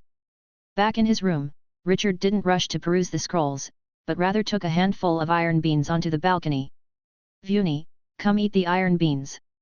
As soon as Richard had spoken, he saw a green-eyed crow fly into the room, landing on Richard's other arm and pecking at the iron beans in his hand. Vuni was the name Richard had given to this death crow, and after a year of feeding, it had grown very affectionate towards him. Before long, he would be able to implant a soul seed within it without any resistance. After feeding Vuni, Richard returned to his room and opened the scroll that recorded the lesser fireball technique. A wizard's soul could not carry an unlimited number of magic models, and the more magic marks there were, the heavier the burden on the soul. However, an increase in spiritual power would also enhance the soul's capacity. During the apprentice stage, an apprentice could carry a maximum of 4 magic marks. Although a magic mark could be removed, the ritual was by no means inexpensive. Thus, each choice of magic mark had to be made with great caution.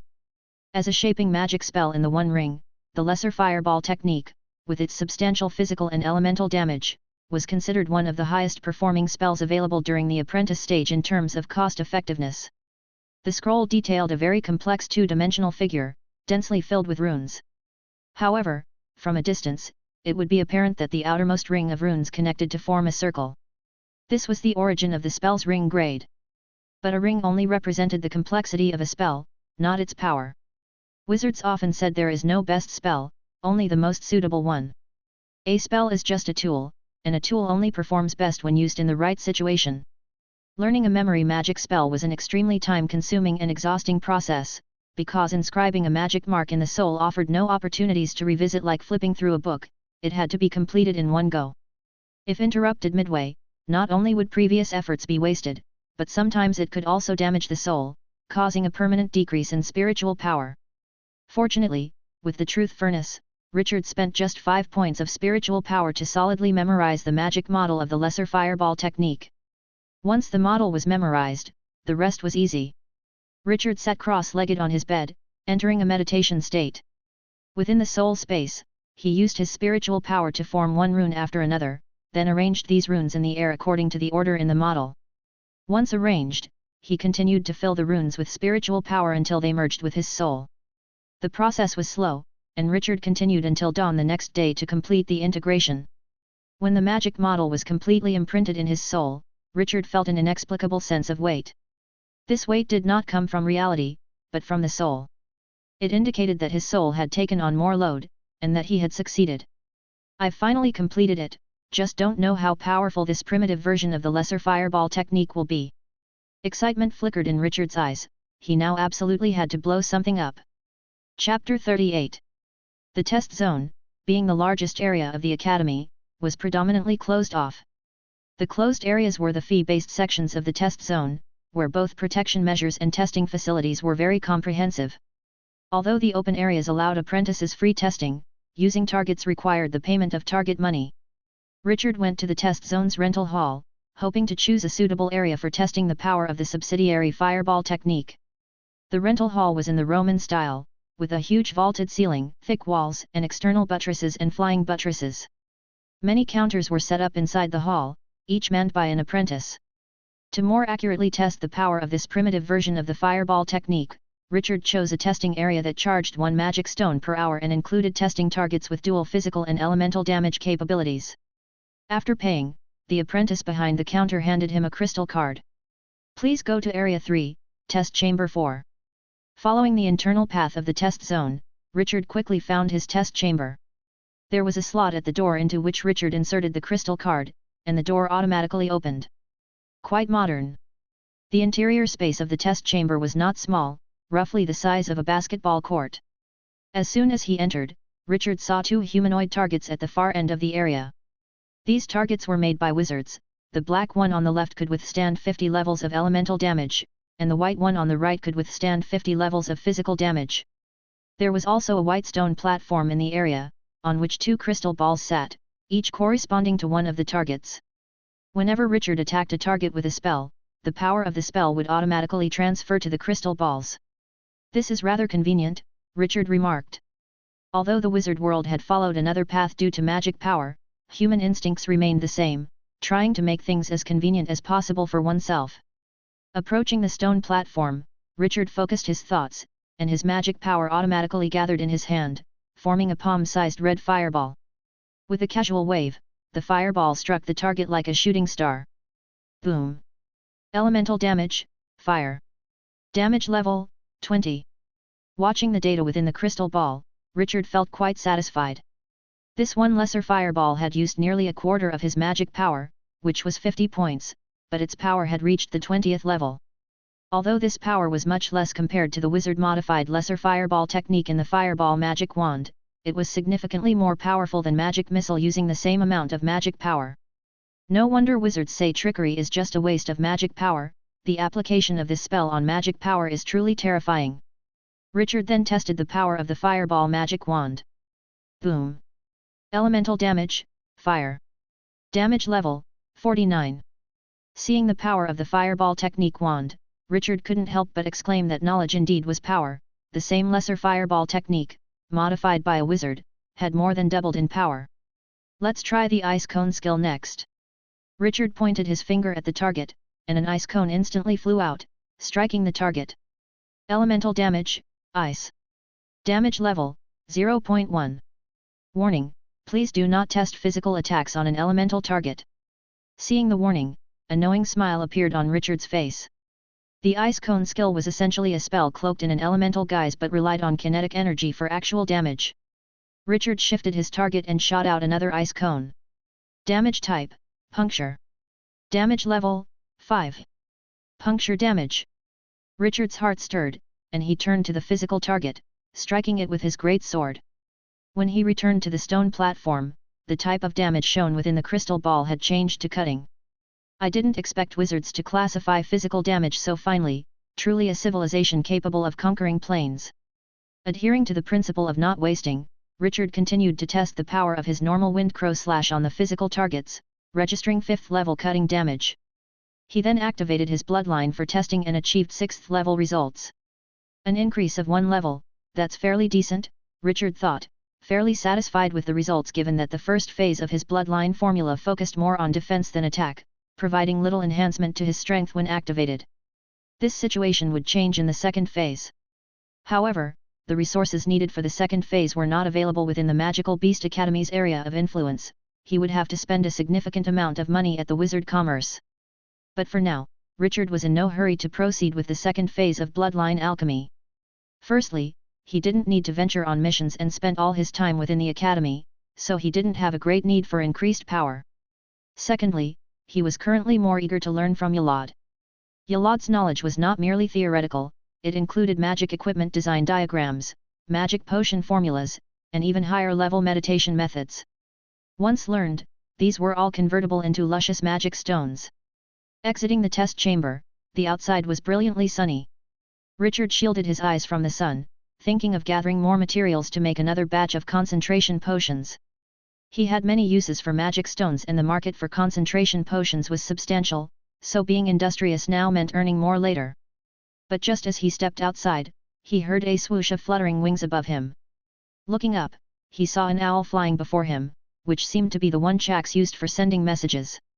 "Apprentice, come to the central black tower," the owl suddenly spoke in a human voice. It seemed it really was. "I understand, senior brother. I'm on my way," Richard told the owl. The owl, having heard him, flapped its wings and flew toward the black tower. "It's odd for Chax to suddenly call me to the black tower," Richard pondered, rubbing his chin with slight confusion. Arriving on the 56th floor of the central black tower, Richard knocked on the door. Thump, thump, thump. "You're finally here, apprentice," Chax opened the door and welcomed Richard into the room. Besides Chax, there was another person in the room who looked ordinary, but the moment Richard entered, his body tensed with alarm. A highly dangerous individual. Richard mentally tagged the man. "Eric, this is Richard, the newest apprentice my mentor has taken in," Chax introduced to the man. Eric stood up and stretched out his right hand with a friendly smile. "Apprentice Richard, you were hard to find." As Richard shook his hand, he immediately felt the surging life energy within Eric, which was unlike any humans, more reminiscent of a magic beast wearing human skin. "I'm not good at socializing, sorry to have troubled you, senior," Richard said. "Not good at socializing? That won't do," Eric patted Richard's shoulder like an elder brother. "We are all wizards from the same academy, and future comrades shoulder to shoulder on the plain battlefield.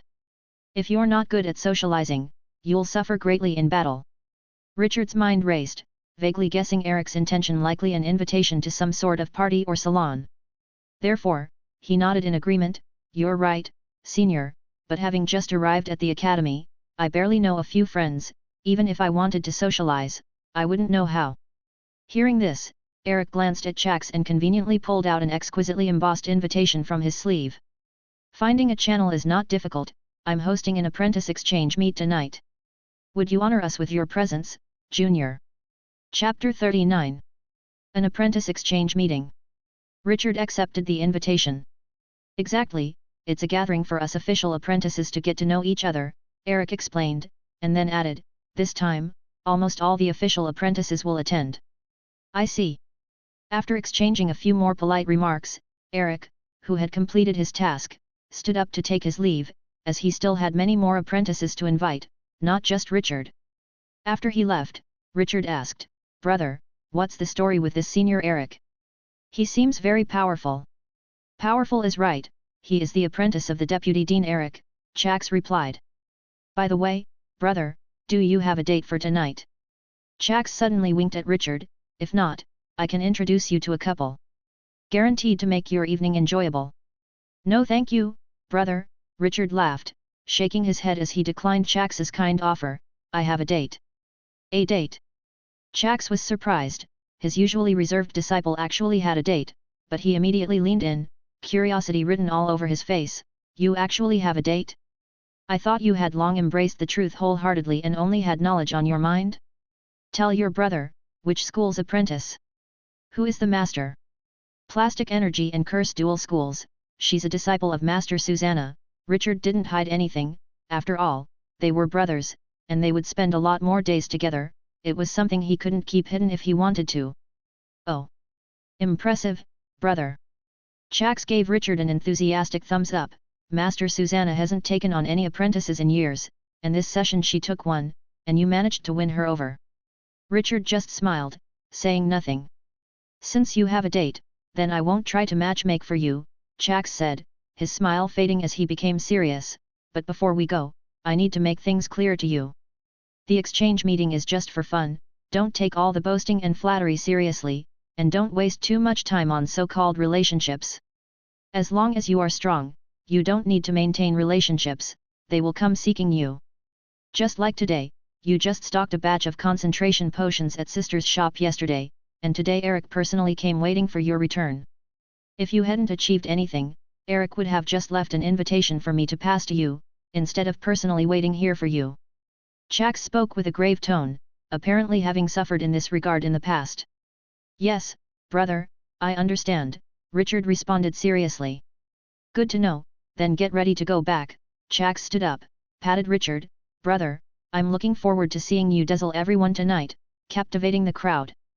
That evening, on the 72nd floor of the central Black Tower, Richard, arm in arm with Ali and holding the invitation, walked up to the entrance of the meeting venue.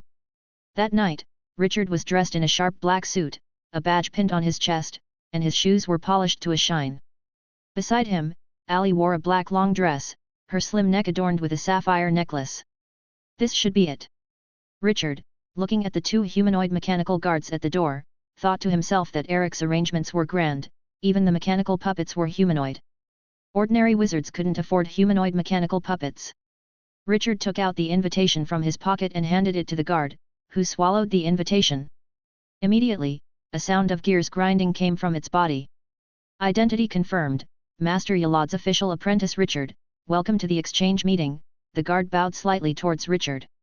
Ali, following suit, handed her own invitation to the guard. Identity confirmed, Master Susanna's official apprentice Ali, welcome to the exchange meeting. As they entered the hall, the entire hall was resplendent, contrasting starkly with the dark, gloomy style of the central Black Tower. Apprentices, having arrived early, gathered in groups of 3 to 5, casually chatting while holding drinks. Most of the official apprentices were wizard descendants, and unless they were like Richard and Ali, who had special talents, most apprentices had to wait until after the first bloody test to potentially be taken as official disciples by a wizard. Richard glanced around the hall, noting several apprentices in the corners who appeared powerful at first glance. These must be the people who were taken as official apprentices after the bloody test, Richard thought to himself. As a wild apprentice taken from the common folk, Richard naturally did not recognize those wizard descendants. Taking advantage of the time before the exchange meeting started, he found a quiet corner with Ali and sat down. He felt it was better to remain inconspicuous in this exchange meeting, where hidden dragons and crouching tigers abounded. As the time drew near, more and more apprentices filled the hall. Most of these people knew each other, and their relationships were both good and bad. Gathering together, friction was inevitable. An apprentice as sturdy as a gorilla suddenly barked at the apprentice standing in front of him. Judging by his magic fluctuations, he had already reached the level of an intermediate apprentice. "Common, you scum, you're still alive!" As he roared, the apprentice's magic wand swung down toward the apprentice in front of him like thunder. The wand in the apprentice's hand, rather than a typical wand, was more like a long bone staff. Generally, crystal balls are placed at the top of wands, but this wand was covered with a layer of metal spikes engraved with runes. At that moment, the runes on the spikes were flashing with the brilliance of magic power. "Ha ha ha, Lake, you fool, still as stupid as ever." The struck apprentice cackled, neither defending himself nor dodging, just quietly watching as the wand fell. Bang! "Lake, I remember telling you not to be impulsive in today's exchange meeting." A figure appeared in front of Lake, catching the thunderous wand with one hand, unmoved no matter how hard Lake tried. "Have you forgotten?" A strong wave of magic power emanated from the figure, causing Lake's body to tremble involuntarily. His instincts continuously warned him that resisting would lead to death. Sorry. Eric Sr. I didn't mean to, please forgive my foolishness." Lake bowed deeply to Eric, his shaking voice completely different from before. Eric gave Lake a cold glance and casually tossed the wand aside. "You're lucky, I'm in a good mood today." With that, Eric took a wine glass to the center of the hall and tapped it with a silver spoon. The sound in the hall quieted instantly, and all the apprentices turned their attention to the organizer of the meeting. "Ladies and gentlemen, I'm delighted that you could attend the apprentice exchange meeting I've organized," Eric said with a smile, bowing slightly to everyone. "All of you here are official apprentices of the various masters in the Black Tower, the future pillars of the Academy. The purpose of this meeting is to encourage everyone to interact and foster relationships. So, I hope that you can control your emotions and not disgrace the masters you represent. Remember, calm and restraint are among a wizard's primary traits." Having said that, Eric raised his wine glass, gestured to everyone, and drank it in one go. Now, the apprentice exchange meeting officially begins. Chapter 40. Such incredible strength, is this what the top apprentices at the Academy are like? Richard watched Eric in the center of the hall and couldn't help but sigh. As a wizard apprentice who practiced bloodline alchemy, Richard had gained a clearer understanding of the apprentice wielding the wand during the recent friction. If that strike had hit him, even a graze would be an injury, a direct hit would be death. Yet Eric had caught that strike with such an effortless grace. My mentor mentioned that this Eric is Deputy Dean Alex's proud disciple, Ali casually remarked. It's said that he's so strong that the Deputy Dean even wanted him to drop out of the wizard exam and directly return home to inherit the family resources and become a wizard. Family. Richard was startled. Is Senior Eric from a wizard family? Wizard families, once symbols of the Enlightenment era in the wizard world, still exist today. However, compared to their past glory, modern wizard families have become even more secretive. Some powerful families would use the academy as their public symbol, while the weaker ones may join an academy to become affiliated with a great wizard, seeking to gain a share in this age of exploration. Regardless of their strength, wizard families are known to foster their offspring far better than ordinary wizard descendants. Yes, but I only heard this from my teacher. As the exchange meeting progressed, the atmosphere in the hall gradually became more lively. Accompanied by music that seemed to appear out of nowhere, acquaintances among the apprentices began to dance in the middle of the hall. Richard, shall we go for a dance? Ali asked with a hint of boredom.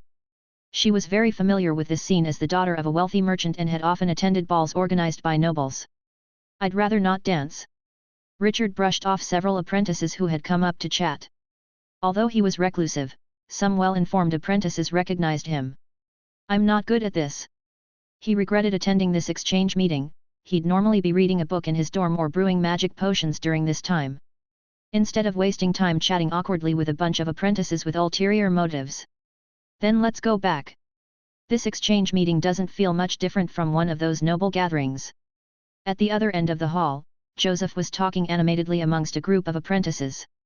Compared to Richard's insignificant fame, as a formal apprentice and a wizard descendant of Master Urich, Joseph's reputation was well known among the apprentices, if not famous. Brother Joseph, I heard you can now expertly make concentration potions, one apprentice fawned.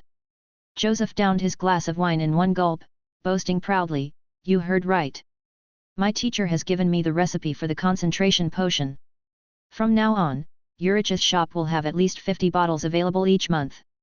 As soon as these words were spoken, they immediately shocked the surrounding apprentices. Ulrich's alchemy store did sell concentration potions, but the supply was always inconsistent. Some months there'd be 30 to 50 bottles, other times only a few.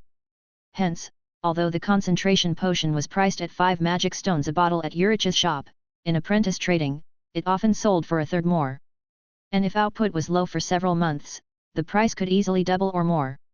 Hoarding concentration potions had almost become a business. Joseph contentedly observed the reactions of the apprentices around him. His success rate in brewing magic potions was approaching 1 in 2, a talent so remarkable that even his master praised him, which was why Urich had passed on the recipe to him. While he was basking in his satisfaction, he suddenly saw 2 apprentices leaving the hall. One of them was particularly familiar to him. Ali. Joseph's brain, dulled by alcohol, couldn't react in time to confirm before the 2 apprentices disappeared outside the door. Never mind, what does it matter even if it was her? Joseph shook his head. He wasn't short of women at the moment. A talented and pretty woman, she could go play with that wild apprentice. A short-sighted woman who won't amount to much, she'll regret it later. With that, Joseph returned to his merry drinking and conversation, reveling in the feeling of being the center of attention. The exchange meeting didn't change Richard's life. Dull, tedious, boring, these were the main themes of life for wizard apprentices, and even for wizards. Over 3 months, Richard spent most of his time brewing magic potions. Throughout the potion brewing process, Richard was doing one thing: recording data. And as bottle after bottle of magic potion was successfully concocted, Richard's data gradually became more comprehensive. Still no significant characteristics. After researching all night, Richard looked at his thick notebook full of notes, which recorded the data of all the potions he had made these days. He had hoped to find some patterns in the data that would increase the success rate of the magic potions, and even allow for mass production. But as of now, his hypothesis had failed. Could it be that brewing magic potions really just relies on experience and intuition? Richard looked at the data with some disheartenment.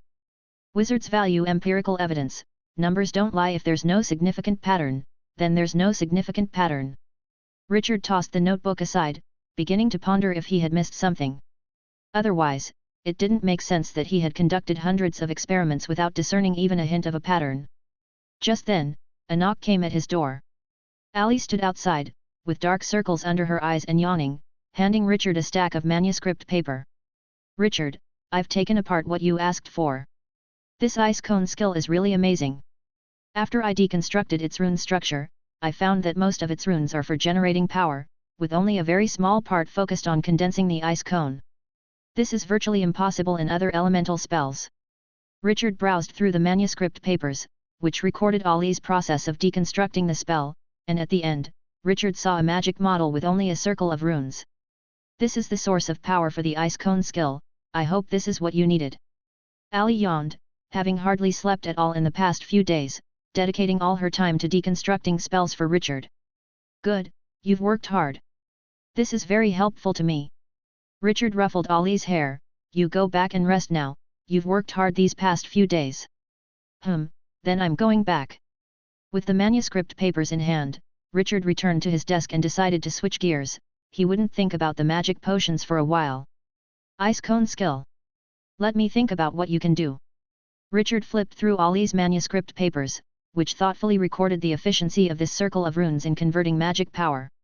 60%, the conversion rate is so high.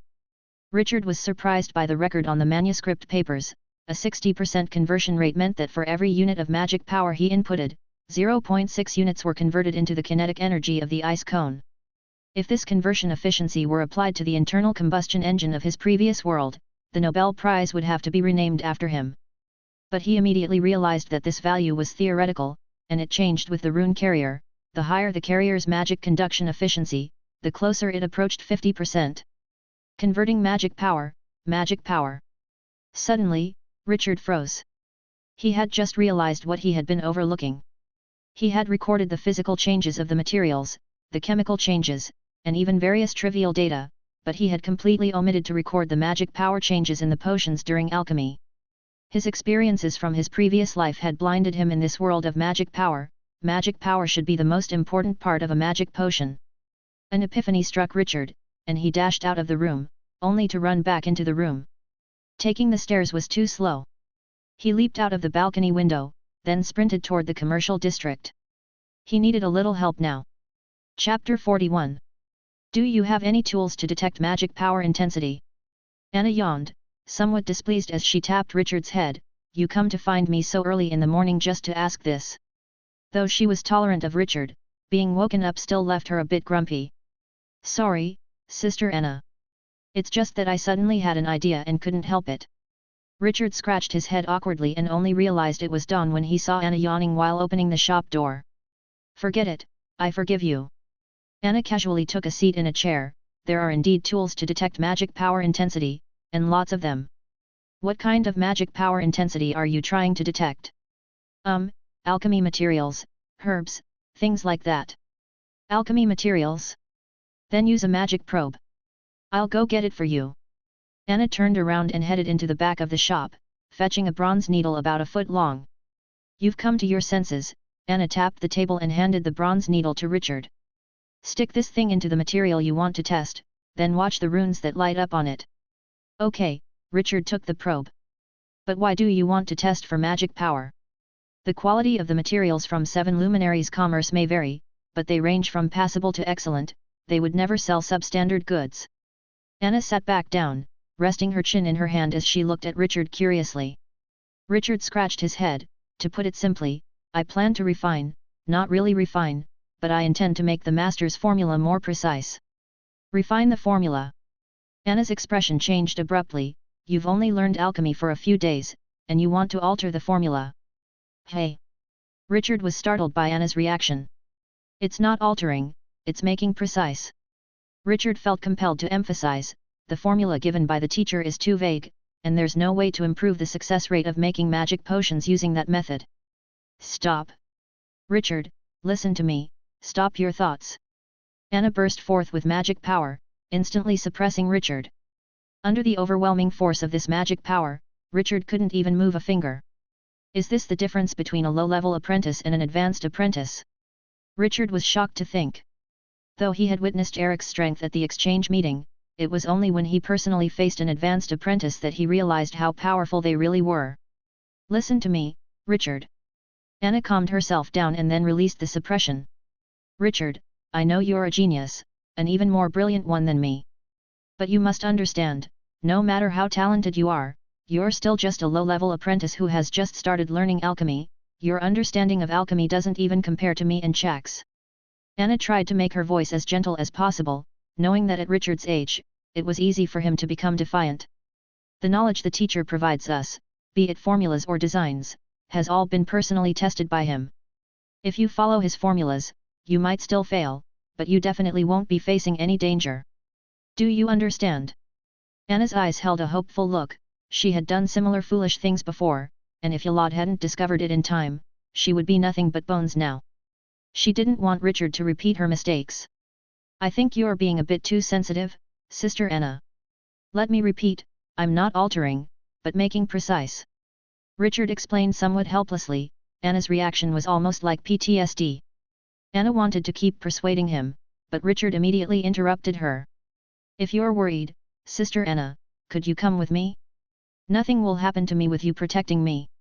I'm just mixing a magic potion, not playing with mercury. You, ugh. Knowing persuading was futile, Anna said with slight irritation, go to the test zone, I'll pay for the magic stone. You won't learn your lesson until you make a mistake. Richard felt a surge of joy in his heart. He hadn't expected this unexpected gain. All right. Shall we go now? Anna glared fiercely at Richard. Let's go. Test zone. The laboratory didn't have many items. Aside from the experimental bench, the rest needed to be prepared by the wizard himself. Anna stood in the corner, seemingly having procured a screen from somewhere to shield herself. I'm only responsible for rescuing you. I won't watch your experiment, nor will I intervene. Richard shook his head helplessly. In the wizard world, there was no concept of patents. If knowledge leaked, it could only be resolved with fists against the thieves of knowledge. Before the Wizard Academy, wild wizards who accidentally awakened spiritual power but lacked a mentor had to grope for knowledge on their own. Even the Academy only opened up the knowledge of the apprentice level. To advance further, one had to either find a mentor or explore on their own. Therefore, in the wizard world, it was extremely common for a wizard to specialize in a particular field. Richard speculated that the reason his potion recipe was so vague might be because Yalad's main research wasn't magic potions, hence he didn't bother with precise formulations, or perhaps he had simply exchanged the recipe with someone else. Okay, I'm starting. After 3 months of formulating concentration potions, Richard was already adept at handling the materials, adding ingredients, and channeling magic power. Every step was carried out with systematic order under Richard's hands. As the experiment progressed, Richard kept meticulous records of the magic values at each step of the magic potion's configuration. Days and nights passed, time flew like an arrow. In the blink of an eye, Richard had spent half a month in the lab. During this half-month, aside from meditation and recuperating his magic power, Richard spent all other time on experiments. Anna, appointed to protect him, brought several books from the store to the laboratory, deciding to protect Richard to the very last moment. She was stubbornly holding her breath. She had failed before. Could Richard possibly succeed? The final trial, the 9th step's magic value is 13.5. If successful, 13.5 will be the minimum threshold, if not, 14 will be. With dark circles under his eyes, Richard recorded the last piece of experimental data in his notebook. The magic probe lent to him by Anna could only measure increments of 0.5, and he wasn't planning to be more precise. As long as he completed this last formulation, he would have a quite accurate concentration potion recipe. Richard mechanically processed the materials, then just as mechanically, he added them to the alchemy pot. At this moment, he no longer had the passion of the past days, just an endless numbness.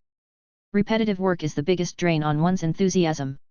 The liquid in the alchemy pot gradually changed color as materials were added, and Richard measured the magic value at each step. When it came to the last step, a flicker of sensation finally broke through his numbness. Boom! Blue vapor burst forth from the pot, and Richard, staring at the deep blue liquid inside, paused for a moment, then felt an immense relief. Sister, come out! I did it! Richard laughed heartily, pulling away the screen that concealed Anna. Successful? How did you succeed? Anna was somewhat puzzled. Hadn't Richard just been making an ordinary concentration potion these past days? Apart from failure, there hadn't even been a single explosion. Sister, you don't understand, Richard shook his head, without offering much of an explanation. This was the first cry of a new era. Chapter 42. Having perfected the formula, Richard handed over the concentration potion he had created over the past half-moon to Anna to offset his debts and ordered a machine from her. The cost of materials for this half-month had all been borrowed from Anna's money. The thing you want isn't difficult to make, just a magic energy probe and a few stable magic power injectors should solve it. But, Anna hesitated to finish, harboring a wild guess in her heart about the machine Richard had ordered. Could he be using machinery to produce magic potions? Sister Anna, what do you want to say? It's nothing. Anna shook her head, casting aside the crazy thought in her mind. How could magic potions possibly be made with machinery? I happen to be free these days, wait a week, and come find me after a week. Seeing Anna agree, Richard felt assured. Anna's research focused on magic equipment and alchemy machines, and as Yolad's most outstanding student of the millennium, her proficiency in alchemy machinery was definitely the first among apprentices. With her crafting the machine, there was a guarantee in the machine's quality and precision. After leaving the test zone, Richard followed Anna to the commercial area to settle the magic stones for the potions. You're practically making a fortune every day now, I can hardly keep up with you, Anna said, handing over the bag full of magic stones to Richard, joking. Richard gave a shy smile. How could I compare with sister? One piece of your magic equipment is worth a month of my magic potions. You're only so old now, and I'm already an advanced apprentice. Anna sighed, feeling like the waves behind are pushing the ones ahead, and those ahead are dying on the shore. Richard had only been involved in alchemy for so short a time and had already achieved such results. Who knows what kind of monster he would become when he reached her level. Because he hadn't returned to the dormitory for half a month, Richard bought several dozen pounds of fresh beef and 2 pounds of iron pellets in the commercial area. He hadn't fed Vuni for so many days, he hoped it hadn't starved. Fortunately, when he returned to the dormitory, Vuni seemed unchanged except for its feathers, which appeared somewhat dull and lacked their previous glossy shine. And at the corner of its beak, Richard actually found a trace of flesh. You little scoundrel, you've been sneaking out to snack, Richard stroked Vuni's feathers, and Vuni affectionately nuzzled him in response. After feeding Vuni, Richard returned to his desk and reviewed the model that Ali had given him once more.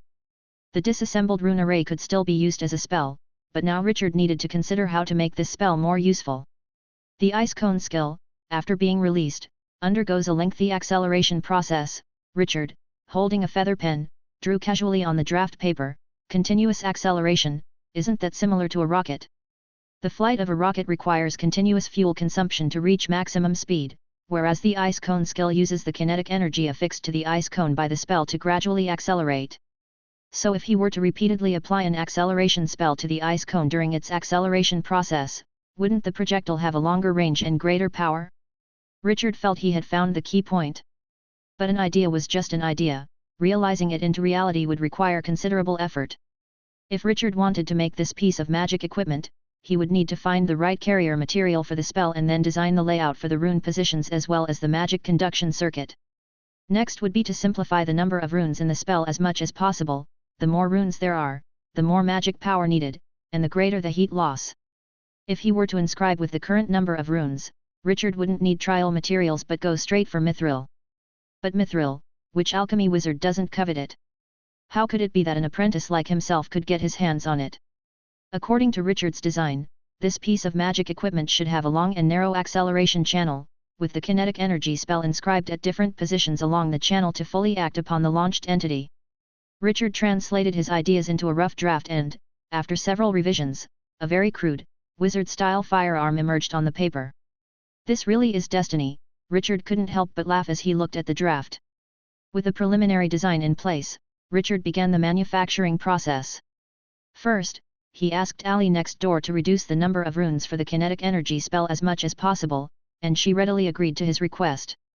Then he began to collect the materials he thought might be necessary from the commercial district to conduct experiments. According to Richard's design, this piece of magic equipment should consist of an acceleration tube and a projectile, or in layman's terms, a gun barrel and bullets. The material for the bullets was especially crucial. A qualified bullet must have sufficient hardness, a lighter density, and enough plasticity. If possible, it would be best to also have demon-breaking properties.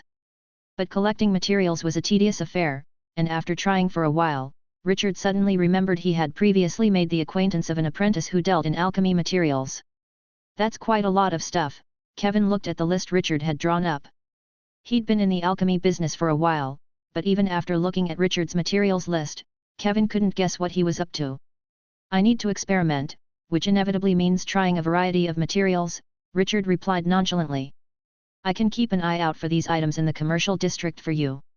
If the wizard commerce or any apprentice decides to sell them, I'll snag them for you, Kevin said, folding up the list and tucking it into his pocket. I hear you've become a big shot now, Richard.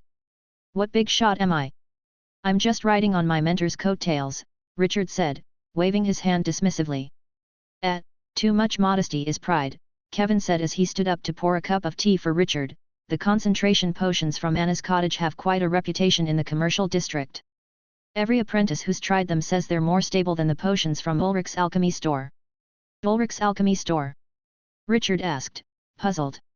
You didn't know? Kevin looked surprised. Before you, concentration potions were always sold by Master Ulrich's alchemy store. I really didn't know that, Richard said, somewhat embarrassed as he touched his chin. He had truly not paid attention to who was selling concentration potions in the commercial district.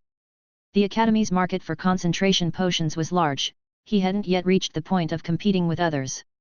Now everyone's saying that you made concentration potions to compete with Joseph because he stole your girl. What nonsense, Richard laughed, interrupting, I'm not that idle.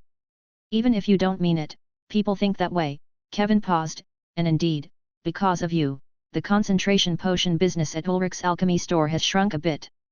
Originally, concentration potions were in such high demand that everyone had to put up with them, even if they were poor quality. But since your product appeared, the apprentices who aren't in a hurry started to wait. Wait for what? Wait for your potions, Kevin said with a gleam in his eye. Your potions are of good quality and consistent, and every month you produce a batch, so naturally, if they're not in a hurry for a mission, they'll buy yours. I hadn't really thought about that, Richard shook his head, so what's your point?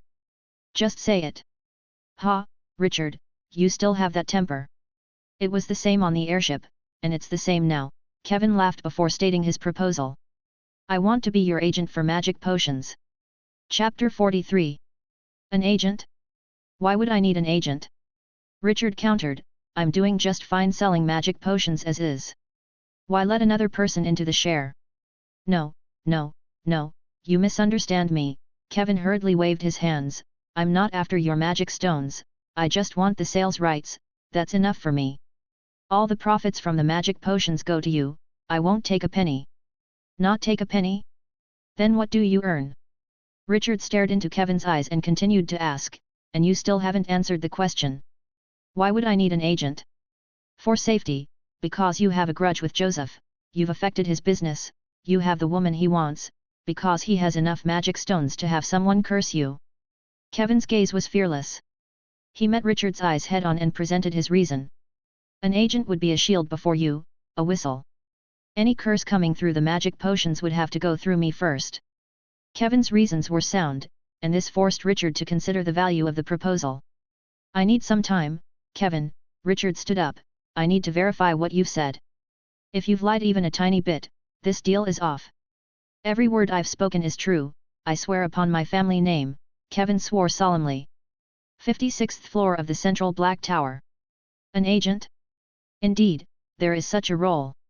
Jax took a sip of his drink. Why suddenly ask about this? Anna had gone off the grid to work on Richard's custom machine, leaving Jax as the only senior able to answer Richard's questions. A man came to me, wanting to be my agent, saying he'd ward off curses for me. Richard sat opposite Jax, his fingers tapping incessantly on the table in front of him.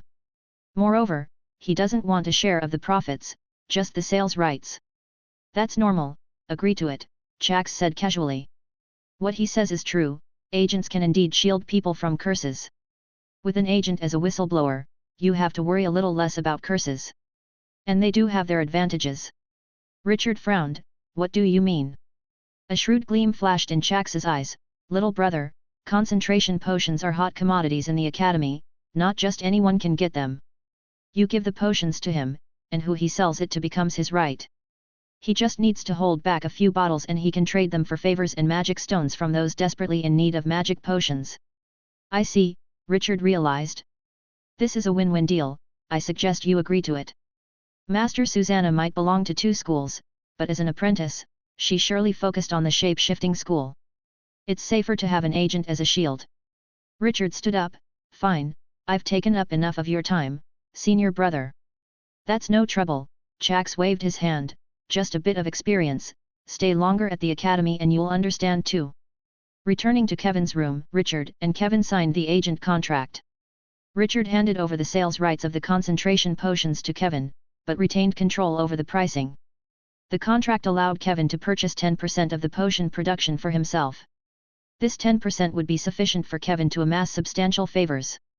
After this, Richard began testing materials.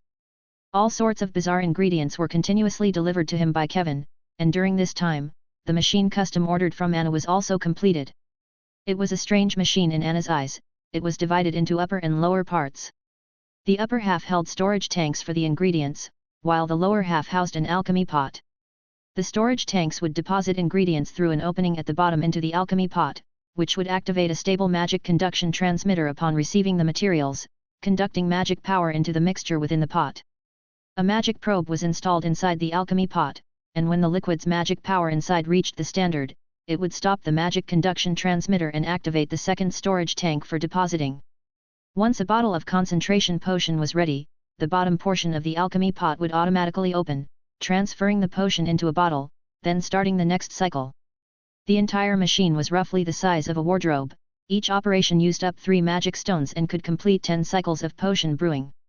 While the machine couldn't fully automate the process, it significantly liberated Richard's energy, allowing him more time for experimentation and study. After acquiring the machine, Richard set the monthly production of concentration potions to 100 bottles. This quantity was high but not outrageously so. According to the records of prodigious apprentices in Yolod's books, his output was even less than that of several predecessors. Nonetheless, Richard's industrial-level standard for magic potions still had a significant impact on the artisan potion makers in the commercial district. Udler, did you manage to get one? In front of Anna's cottage, an apprentice hailed his companion who had just squeezed out of the store. I got it! Udler shouted with excitement, holding a bottle of concentration potion. Envious looks from the surrounding apprentices followed, as they continued to push forward. Anna's cottage's reputation for high-quality concentration potions had spread widely among the apprentices. Nearly all considered her establishment the top choice for purchasing concentration potions. Before long, a loud shout rang out from inside Anna's cottage. The concentration potion is sold out, those in need can come back next month. Apprentices who failed to buy the potion dispersed from the shop entrance with their heads hung low. Those in urgent need started to ask around among the apprentices, attempting to buy back the potions at higher prices. However, in front of Ulrich's alchemy store, the old store selling concentration potion, you could hear a pin drop. It seemed that the apprentices had already forgotten that this shop used to be the place where they would line up. What did you say? Joseph roared at the apprentice before him, you're telling me half of my potions didn't sell? The concentration potions aren't selling. Joseph angrily slammed his hands on the table, almost breaking it to pieces. 2 years ago, he had boasted at the apprentice exchange that Ulrich's shop would sell no fewer than 50 bottles of concentration potion every month. At that time, all the apprentices who heard the news cheered him on. Because of that statement, he had spent a huge amount of time every month making potions, and his alchemy studies had been seriously delayed. And now, in just a short period of 2 years, he couldn't move his concentration potions. Faced with Joseph's rage, the apprentice could only smile bitterly and hang his head low. He was just an employee and didn't dare talk back to the young owner of the shop. Sir, the potions are right here. How could I lie to you? What exactly is going on? Joseph tried to suppress his anger. Concentration potions, a bestseller, couldn't possibly be unsellable. There must be some external factor affecting his business. Sir, the apprentice said cautiously, don't you know? It's not just you selling concentration potions in the commercial district. Master Yolod's apprentice, Richard, is also selling them, and what? Joseph's gaze was intense, his furious glare nearly piercing the apprentice like a sieve. And his output is higher than yours, and the concentration potions are of more stable quality than yours. After careful consideration, the apprentice decided to replace better with the more acceptable term stable. Stable? Stable. Joseph was nearly driven insane by those words. He, a descendant of the wizard, who had been educated by wizards since childhood and most talented in magic potions, was now being outdone by a wild apprentice who had been picked from among mortals and had only learned alchemy for a few years. Richard stealing his woman was something he didn't care about. Just as he'd said, knowledge and magic stones were the foundation of a wizard's advancement. But now, Richard was trying to steal his magic stones. Damn it, he was trying to steal his magic stones. "Sir, is there anything else?" the shop apprentice asked in a low voice. Joseph waved his hand, signaling for the apprentice to leave. And the moment the apprentice closed the door, Joseph pounded the table like a madman. He frenziedly destroyed everything in the room, smashing tables, breaking vases, tearing paintings on the walls to shreds. He turned the entire room into a pile of rubble. After venting, Joseph sat on the ruins of the furniture, staring blankly at the wall. Had his rage dissipated? Not at all. He stood up to straighten his attire, then went to a cabinet and took out several rolls of academy coins. After counting them and making sure there was enough, he put on a black cloak and went to a restaurant in the residential area named Corner Alley. "Sir, what would you like to order?" a waiter came up to ask. Joseph gave the waiter a cold look. "A black stone beef steak, rare." "And who is it for?" the waiter took out a notepad. "Richard, the apprentice of Master Yalad." The waiter frowned, hesitating with his writing. "He's quite an important figure. Do you not make it?" Joseph retorted. "We do." The waiter wrote down Richard's name and tore off the paper, "but it's going to cost extra." Chapter 44. Curse was an ancient craft, and curse wizards were among the earliest in the wizard world. In the present day, where wizards were no longer shrouded in mystery, curse wizards remained one of the few that still preserved their enigma. The Corner Alley restaurant was ostensibly a restaurant, but behind the scenes, it also conducted the business of assassination. Murdering someone within the Wizard Academy was no easy feat. Academy inspectors within the institution monitored the entire campus round the clock, and any significant elemental disturbance would attract their attention. But curses were different. Curse witchcraft did not require contact or the use of elements. All that was needed was an item belonging to the target and a curse ritual to kill someone imperceptibly. Moreover, because curse magic was extremely difficult to trace, even if the cursed individual was promptly discovered by the Academy inspectors, they could only isolate the curse, not resolve the wizard who cast it. Of course, part of this was also due to the Academy's deliberate indulgence. Curse witchcraft was not 100% successful.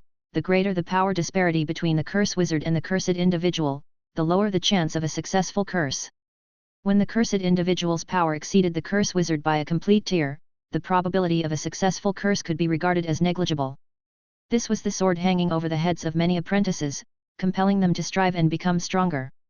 Joseph's order was swiftly delivered to the curse wizard.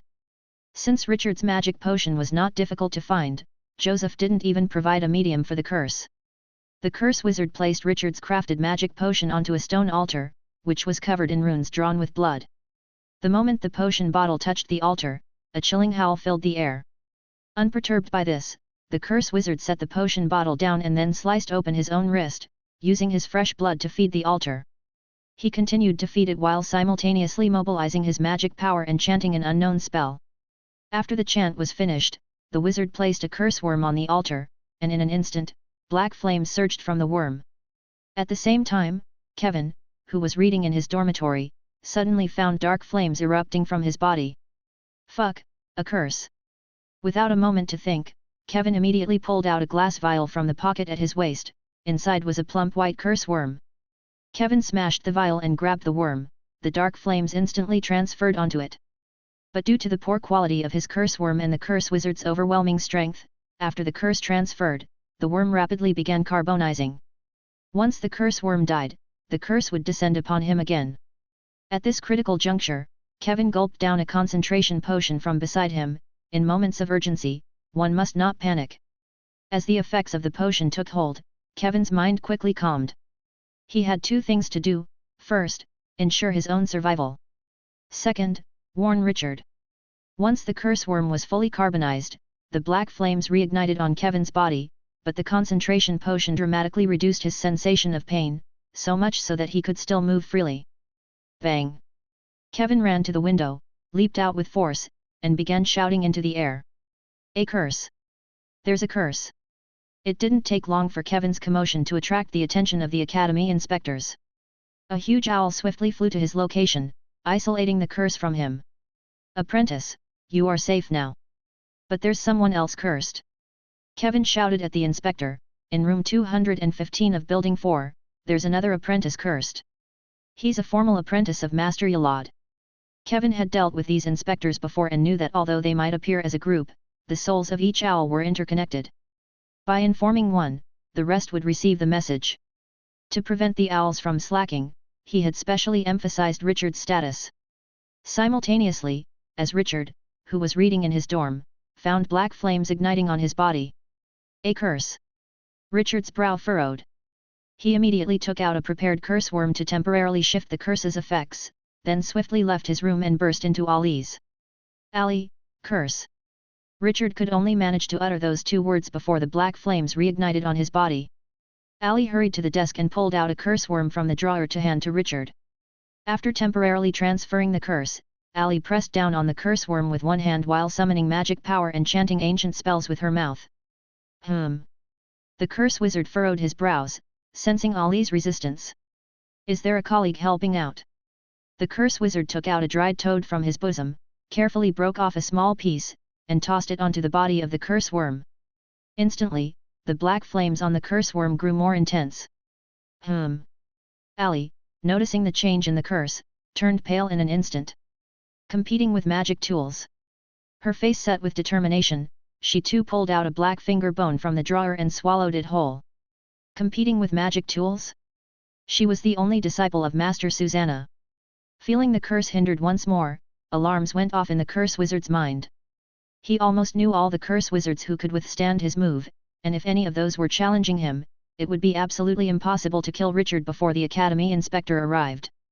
Damn, really shit out of luck. The curse wizard cursed and then decisively killed the curse worm, ablaze with black flames, with the back of his hand, terminating the curse decisively. Curse magic is difficult to trace but not impossible. After sensing the termination of the curse, Ali let out a slight sigh of relief, wiping the sweat from her forehead. The battle between curse wizards was extremely dangerous, one mishap could redirect the curse onto oneself. Fortunately, she had a good teacher. Although Susanna hadn't taught her much about cursing others, she had taught her a lot about defending against curses. Is it over? Richard asked. It's over. That wizard didn't entangle with me and stopped the curse very decisively. Can you find him? I can't, Ali shook her head. If he entangled with me for a while, maybe my teacher could have found him, but his cut was too decisive, these traces won't lead us to him. Richard frowned. That's a bit troublesome. If he couldn't find out who the curse wizard was, then he wouldn't be able to identify who cursed him. There are thieves who might steal for 1,000 days, but there's no defense that can last 1,000 days. If he couldn't find the perpetrator, he would have uneasy days and sleepless nights. Why not ask your senior brother Chax? Ali suggested. I've heard from friends that senior brother Chax has a wide network among apprentices, maybe he could dig up some information. That might be the only way. Bang! A noise came from next door. Richard heard it, the sound seemed to come from his room. Apprentice Richard, Apprentice Richard. Hearing the owl's call, Richard immediately returned to his room. Apprentice Richard, someone reported that you've been cursed. The owl's round eyes stared at Richard, examining him. You dealt with it yourself. Academy Inspector, thank you for coming. I have resolved the curse, Richard said with a slight bow to the inspector. Gah, worthy of being Yalad's disciple, praised the owl, before flying out of the room. Richard watched the departing academy inspector and stroked his chin. It seems Kevin, the whistleblower, is somewhat useful after all. The academy inspector had arrived in his room just after his curse ordeal had ended. It was clear that it was Kevin, his proxy who bore the curse for him, who informed them. If Ali hadn't been in the next room, Kevin might have saved his life. He's probably not hurt lightly either, I'll check on him later. Richard was very pleased with Kevin as his proxy. Recently, the materials he had been testing were mostly collected by Kevin in the test zone. Some of the more obscure materials would have taken Richard an unknown amount of time to collect himself. Richard always took great care of his own people. Chapter 45. Academy Hospital. "I'm fine," said Kevin weakly, his body wrapped in bandages from head to toe. As the first to come into contact with the curse, Kevin had sustained severe injuries. In just a few seconds, nearly half his body had turned to char, and most of the skin had peeled off. Through the gaps in the bandages, Richard could even see his bright red muscles still pulsating. "The doctor said my external wounds are easy to handle, but the biggest issue is the loss of life energy. It'll take a long time to replenish it, and I'm afraid I won't be able to act as your proxy during this time." Richard nodded in silence before adding, "I'll take care of this matter. Just focus on recovering. If you want your proxy position back later on, I'll keep it open for you." Kevin managed a weak smile. "Okay, hold that position for me." Richard turned and left the patient's room, with Ali quickly following behind. "Doctor, how much are the medical expenses for patient in room 32? Richard asked in a low voice at the hospital's reception desk. "Room 32, let me see.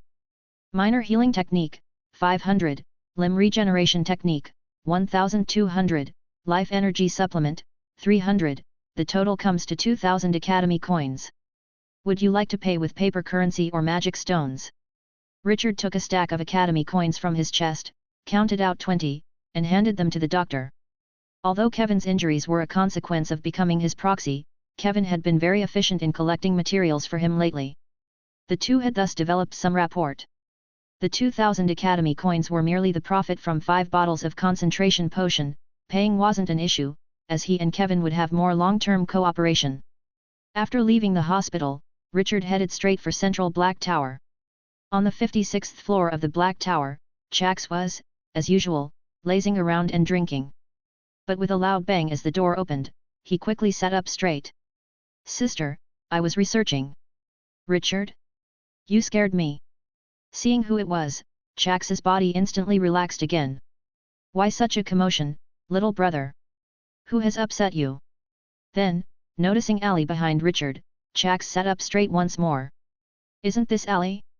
Please, have a seat, Chax said with a welcoming smile. "Senior brother, I need your help with something," Richard said as he strode up to Chax, the two separated only by a table, yet Chax could clearly sense his anger. Chax's smile faded. "What happened? You seem very upset." Richard replied with just 2 words. "Curse." "All right, I understand." Chax stood up and started walking out of the room. "I'll ask around with a few friends, but I can't promise any news will come of it." Richard followed closely and stuffed a stack of Academy coins into Chax's hand. "Senior brother, you shouldn't have to spend on this matter. My potion business is doing quite well at the moment. Please, take the money." Chax looked deeply at Richard, pocketed the money, and left the room. Several hours passed before Chax, a bit unsteady and reeking of alcohol, returned to the room. "Got a lead in Turn Corner Alley, no idea who specifically," said Chax, shaking his head. A layer of steam suddenly rose from his body, and once the steam had cleared, the whole room was filled with a rich aroma of alcohol. "However, there's a bit of news you might find useful," Chax said. "Last month, Ulrich's alchemy store didn't manage to sell all of their concentration potions. Their clerks even said that their young master Joseph threw a fit over it. Moreover, someone noticed that shortly after Joseph lost his temper, a person of similar height in black entered the turning alley." The implication of Chax's words was clear, the person who had acted was likely to be Joseph. "Thanks for the trouble, senior brother." Chax waved his hand dismissively, then stuffed a bundle of Academy coins back into Richard's hands. "No big deal, my own apprentice got cursed, how could I, as a senior brother, not help out? This money wasn't used, take it back." "No, senior brother, there's another favor I need from you," Richard said, blocking the money. "What is it?" Richard pulled a black steel tube with patterns from his waist. The silver-white patterns on the tube shone with the brilliance of magic power. "I'd like you to fit this into Vuni into the death crow you crafted last time. This end," he pointed to one end of the tube, "should extend out of its mouth. You shouldn't have a problem with that, should you, senior brother?" After imagining the description provided by Richard, Chax replied. "No problem, Just a minor operation. Although, senior brother, I must remind you not to act rashly. If you're caught red-handed within the academy, it will make things difficult for the teachers, and no one can escape the bloody exam. You can take action during the test, there's no rush. If a fight were to break out within the campus, mere moments of entanglement would be enough for the academy inspectors to intervene. As a wizard descendant and a formal apprentice of an alchemy wizard, Joseph would certainly not lack defensive magic equipment. For Richard to achieve a fatal strike was practically impossible. Moreover, even if he managed a fatal strike, Richard could not possibly escape the subsequent pursuit by the inspectors. Richard responded to checks with a slight smile, yet a cold gleam flickered deep in his eyes. There were still years until the bloody exam, and he could not wait that long. Don't worry, senior brother. I know my limits. Richard handed the steel tube to Chax, then left the room with Ali. On the way back to the dormitory, Ali couldn't help but ask, Richard, are you really going to use that thing? Haven't you not finished your research on it? Ali was referring to the steel tube that Richard had just given to Chax, which was the new magic equipment Richard had been working on. Richard named it the magic gun. It's almost ready, I've just been looking for a sufficiently cheap type of bullet, Richard whispered, but now, my experiment was interrupted. Recently, Ali had managed to reduce that kinetic energy spell to 12 runes, but the magic power ceiling the spell could handle was also cut down to half of what it originally was. Since Richard intended to craft magic equipment, excessive magic power would melt the materials, so this limitation actually suited his needs perfectly. Richard had inscribed 3 kinetic energy spells on that segment of steel tube. According to his tests, a bullet empowered by 3 such spells could easily penetrate a 3 cm thick steel plate within 500 meters. Richard turned and glanced at the woods lining the road, which concealed countless inspectors. If a fight broke out between apprentices, these inspectors would appear immediately to intervene. But their surveillance had a massive loophole: their endlessly vast sky overhead. Academy inspectors patrolled within the academy, usually flying at altitudes between 100 and 200 meters. While this wasn't a great height, academy apprentices usually didn't fly that high using levitation skill. Furthermore, given the limitations on casting range, apprentices flying at that altitude could not pose much of a threat to others on the ground. And this created the biggest blind spot of the inspectors.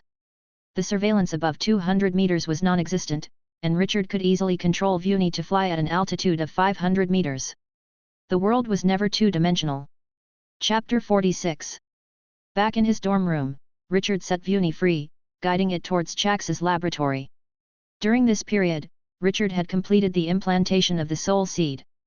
He could now not only see through Vuni's eyes but also control it to carry out certain operations. Through Vuni's vision, Richard could clearly see the apprentices on the ground from nearly a kilometer high in the sky at night. This was the source of Richard's confidence. After handing over Vuni, Richard began the task of making bullets. The choice of material for the bullets was crucial. Richard knew that Joseph definitely had magic equipment on him that served as armor. It was very likely to have full defense magic protection, covering both physical and magical attacks.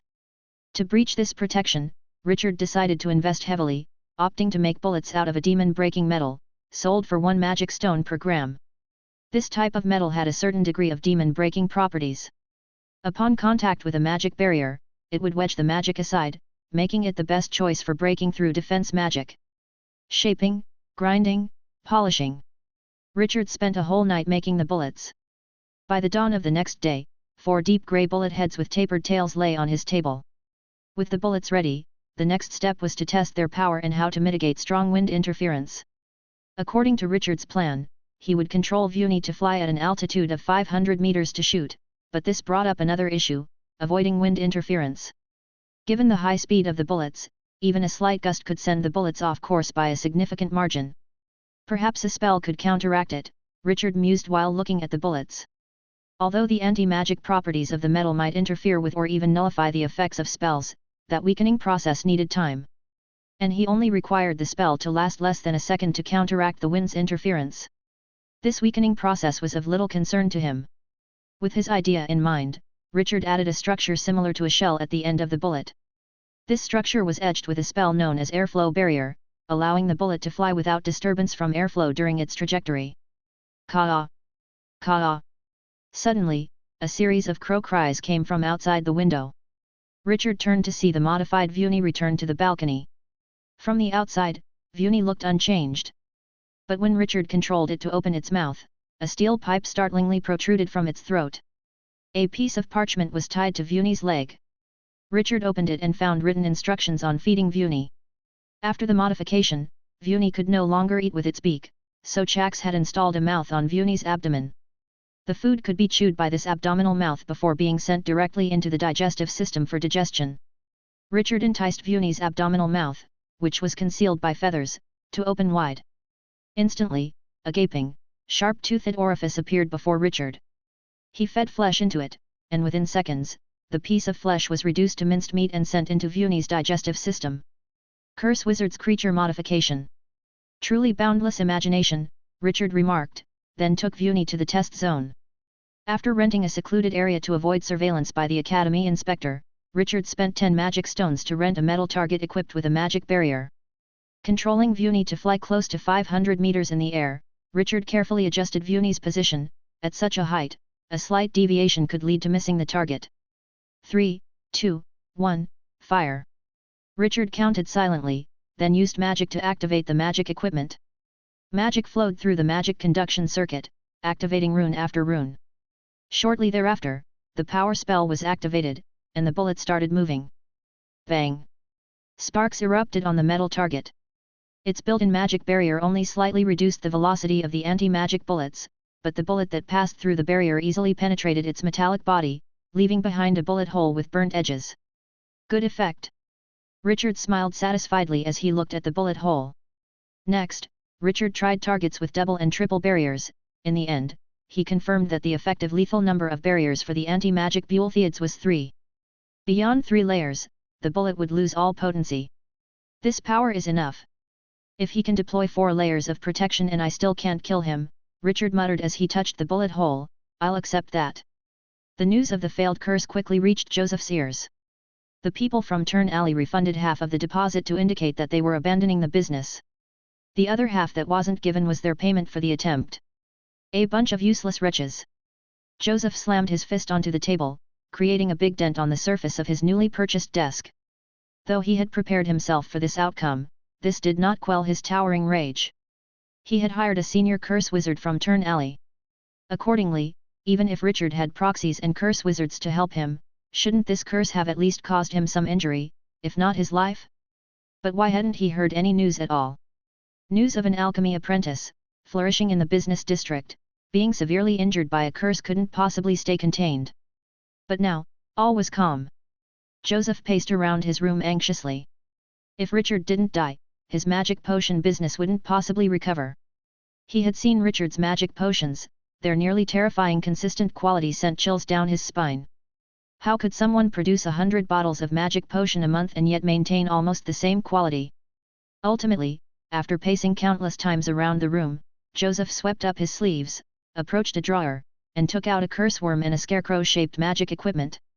He knew that he couldn't keep his cursing of Richard a secret. He'd been too sloppy with it, anyone who knew the connections could guess that he was the perpetrator. But fortunately, even if the mission from Turn Alley failed, they wouldn't disclose the employer's name. He needn't worry about the Academy inspector arresting him. For the short term, he only needed to be wary should Richard seek revenge by the same means.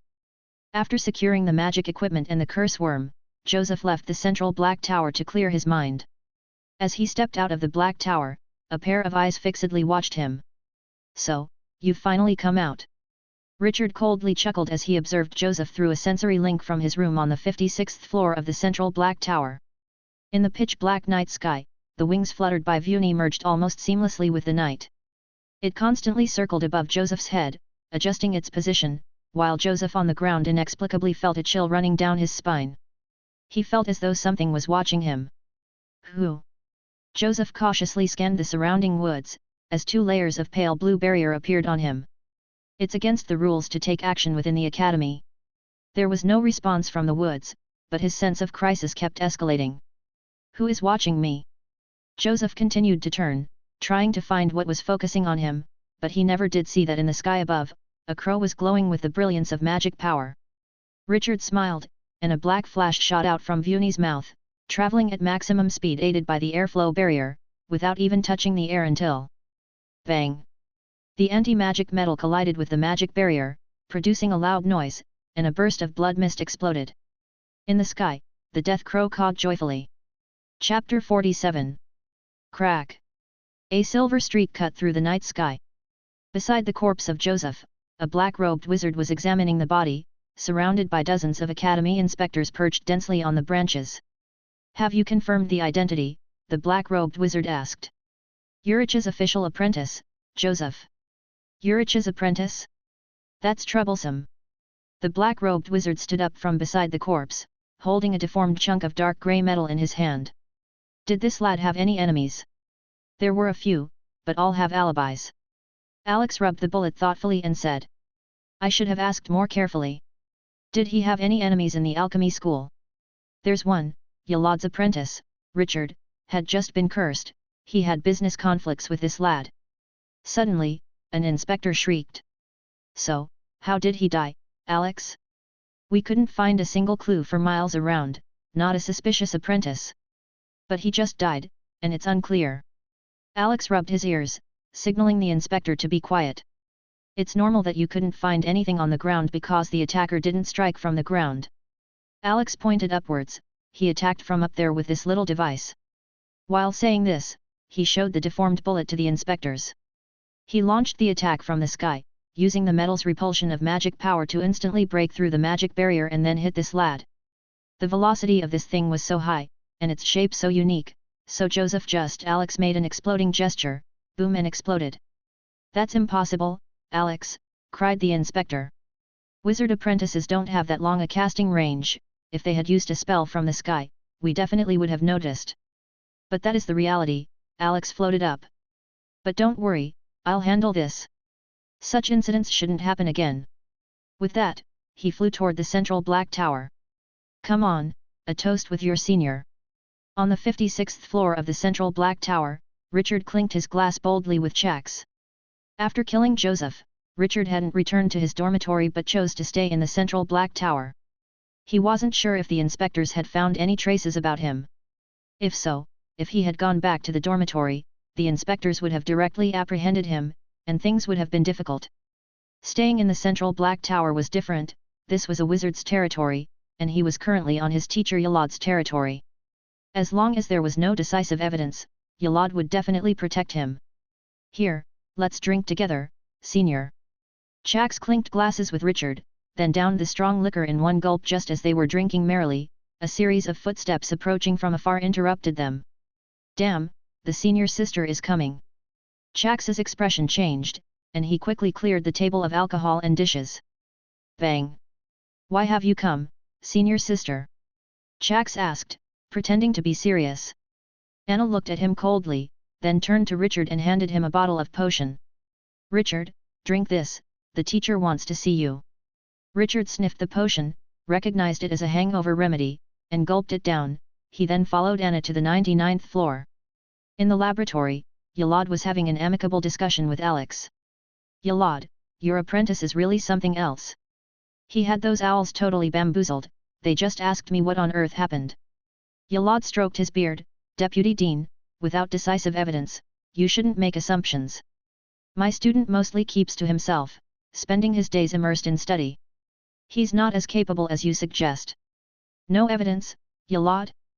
Who else in this academy could pull off such a fanciful murder method other than your student?" Alex chuckled as he produced a deformed bullet. "Should I take this to the divination section of the curse school and see who it points to?" Yolad's expression changed slightly. Thud, thud, thud. "Teacher, Richard is here." "Here he comes." Yolad raised an eyebrow and casually used a magic thread to open the lab door. "Richard, come here. Our deputy dean seems to have some misconceptions about you." Walking into the lab, Richard steadied himself and stood beside Yolad. "Teacher, you wanted to see me?" "Yes, Deputy Dean, my student is here," Yolad continued. "He was just drinking with another student of mine." "How could he possibly be the murderer you're talking about?" Richard swallowed. It was indeed about Joseph's matter. Alex squinted, scrutinizing Richard carefully. "You're Richard, right? Tonight, an apprentice died in the academy. Did you know?" Richard shook his head. "Deputy Dean, I was drinking on the 56th floor all evening, I haven't heard anything about it. Is that so? Alex shook his head. I heard you and Joseph had quite the conflict. Just a minor disagreement. It's just that my magic potions clashed with his magic potion business, Richard said nonchalantly. Oh, it seems I might have the wrong person then. Alex raised an eyebrow and displayed the deformed bullet. I just don't know if the curse school's divination can find him, and then things won't be so nonchalant. Deputy Dean, Richard's demeanor was unusually firm. I truly know nothing about this. He had considered the fact that he would leave behind the bullet before the murder, which is why he had given it to Ali beforehand to remove any link to him using curse magic. Even if they brought in a curse wizard to perform divination now, it wouldn't lead back to him. Alex looked at Richard again and suddenly laughed. Yalad, you've got a good student here. But let's not have this kind of thing happen within the academy anymore. With that, Alex placed the bullet on the desk nearby, then drifted out of the lab through the window. Shortly after his departure, Yalad grabbed the bullet, and a ghostly blue flame ignited in his hand, instantly burning the bullet to nothing. Richard, did you hear what the deputy dean said clearly? Yes. Don't stir up this kind of trouble again, Yalad said calmly. Also, you'll stay in the Black Tower from now on. Urich is a petty old man, and you've made quite a mess of his grandson, so I'm a bit concerned he might hold a grudge. Richard noticed Yalad's choice of words. Joseph isn't dead. Of course not. Yalad chuckled, shaking his head. Urich made him a small life box, so when he died, his soul was drawn back into the box. As long as we remake his body, he can be revived. However, the costs for cloning magic aren't small, and although that boy is just a low-level apprentice, it would still cost tens of thousands of magic stones. Plus, the body adaptation period is over a dozen years, so you probably won't see him before you graduate. With that, Yalad sat back down at his desk and resumed reading. You're not mad at me? Richard couldn't help but ask. This sort of thing being dragged to their doorstep, Yalad should have at least reproached him a bit. Mad at you for what? Yalad replied without looking up, you're my student. Someone cursed you, you retaliated. It's perfectly reasonable. My students should be like that. Of course, Yalad suddenly looked up and winked at Richard in a playful tone, if you could have waited until the bloody examination to act, that would have been even better. Chapter 48. Joseph's incident, thanks to the inspector's timely discovery and Alex's mediation, did not have much impact, and only a few wizards knew why Joseph had disappeared. Following Yalad's suggestion, Richard then moved into the 56th floor of the central Black Tower and became neighbors with Chax. The curse had a significant impact on Richard. Before this, Richard was always dedicated to learning and exploring knowledge, not in a hurry to enhance his own strength. This was because, aside from knowledge itself being a form of strength, his lifestyle of keeping a low profile made him feel safe. But Joseph shattered that sense of security. Intermediate meditation method, priced at 200,000 Academy coins. In the magic store, the clerk puppet mechanically announced the price of the goods. Here is the money. Richard handed over a large bundle of Academy coins to the clerk puppet. As Richard's spiritual power gradually increased, the effect of the basic meditation method became weaker and weaker. Before Joseph's curse, Richard didn't feel much about this speed. The Academy's bloody exams were still a long way off. 6 to 7 years were enough for Richard to advance to an intermediate apprentice with the basic meditation method. Richard also preferred to exchange knowledge for magic stones from Yalad. For wizards, knowledge is the greatest strength. As long as spiritual power isn't vastly different, it doesn't have much of an effect. But now, Richard had changed his mind. Strength, after all, is important. The effect of the intermediate meditation method was several times stronger than the basic meditation method. With its help, within 3 years, Richard could increase his spiritual power to 30 points. The pneumatic pipeline delivered a scroll, and Richard stored it properly before going to the commercial area to buy materials. It was time to schedule the second bloodline alchemy. Hybrid Giant Troll Bloodline, 500 magic stones, thank you for your patronage. The hybrid giant troll was a humanoid creature that lived in the eastern plains of the wizard world, possessing immense strength and regenerative capabilities. According to wizard records, a mature pure-blooded hybrid giant troll could even split in two, and both halves would regenerate into complete bodies, a frightening extent of recovery. Richard looked at the bottle containing the bloodline. In the glass bottle, the blood of the hybrid giant troll seemed alive as it continually climbed the walls of the bottle, trying to escape its prison. The life energy is indeed vigorous. If you were refined into pure blood, wouldn't you just ascend to the heavens? The hybrid giant troll race had a strong reproductive capability, producing subspecies trolls with many creatures. And these trolls could also produce hybrid giant trolls when mating with pure-blooded trolls. These mixed-blood hybrid giant trolls looked identical to the ordinary ones, with similar regenerative abilities, leading to most hybrid giant troll bloodlines on the market containing impurities from other creatures' bloodlines. However, this wasn't an issue for Richard. Returning to the Black Tower with the bloodline in hand, Richard started to prepare the tools for bloodline alchemy. The second bloodline alchemy wasn't as crude as the first, which could be done with just an alchemy array and bloodline. This time, he needed a magic conduction container large enough for his body and a specially formulated alchemy potion to assist him with bloodline alchemy. The container was easy to deal with, Yalod's synthetic beast crafting tools included something suitable. However, when he followed Chax to Yalod's warehouse, he was still stunned by what he saw. "Isn't this a coffin?" Richard couldn't help but comment. Before him was indeed a dark crystal coffin, its sides etched with runes, and at first glance, it looked like a container for sealing some kind of monster. "You asked for the best cultivation chamber," Chax said with a suppressed smile. "This is the teacher's best one, using it for your bloodline alchemy is really overkill." Richard shook his head helplessly but then resigned himself to moving the crystal coffin to his room. Richard was a pragmatist, it didn't matter how strange it looked, as long as it was effective. Back in his room, Richard started drawing an alchemy array on his body. The alchemy array for the second bloodline alchemy was very complex, and he spent a whole afternoon failing twice before completing it. After the array was drawn, Richard took the hybrid giant troll's blood into his hands. Ingredient: hybrid giant troll blood. Refinable substance: pure blood of a two-headed giant troll. Refinement cost: 150 magic power. Proceed with refinement. Yes. After Richard made his choice, the blood in the bottle instantly disappeared, and a portion of his magic power vanished as well. But in just a moment, a vibrant and lively clot of blood, so full of life it resembled a living creature, appeared in Richard's hand. Having stored the blood safely, Richard began to fill the crystal coffin with alchemy solvent, a pale green liquid with a jelly-like consistency. During this period of bloodline alchemy, this pale green liquid would be responsible for providing his body with nutrients and life energy. Once the liquid was filled, Richard placed 20 magic stones on either side of the crystal coffin. With everything in place, Richard lay in the liquid, wrapped the troll blood with his magic power and brought it to his heart, then closed the coffin lid and fed magic power into the alchemy array to begin the bloodline fusion.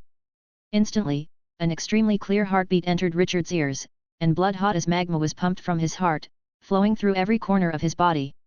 Under the influence of this blood, every strand of his muscles quivered incessantly. Tearing, healing, tearing, healing. An indescribable sensation of soreness assaulted him from every part of his body, like an endless torment. If pain were to be classified by levels, with 1 being the weakest and 10 the strongest, this sensation was like pi, painful yet not quite painful enough, and never ceasing. After an indeterminate period, the soreness began to subside, signifying that his body was starting to adapt to the troll's bloodline. And Richard passed out. At this moment, if someone were to open the crystal coffin, they would find that the originally pale green liquid inside was gradually becoming transparent, and Richard's body was visibly growing more robust at a rate visible to the naked eye. Richard's physique also continued to increase during this period. 24, 25, 28, 29. After a long time, Richard finally woke up from his deep slumber. Rumble, rumble, rumble. Richard opened the coffin lid and climbed out, the once pale green liquid now completely clear, and the magic stones he'd placed at the sides of the coffin were depleted. "How long have I slept?" Richard shook his head and cautiously went to the washroom to clean off the potion from his body, then changed into a new set of clothes. Having learned from his last experience, Richard knew that his physique must have greatly improved. Looking at the clothes that were now taut and bulging from his muscles, Richard scratched his head. "They're a bit small." After stepping outside to find Chax, Richard learned that he had slept for a full month during this bout of bloodline alchemy. "Little brother, that recipe of yours isn't bad at all, to look this strong after your second alchemy." Chax patted the bulging muscles on Richard's body, unable to contain his admiration. Initially, Chax had suggested that Richard wash his bloodline and instead use a formula from Yalod's school, but now it seemed that the alchemy recipe Richard had concocted himself had an even better effect.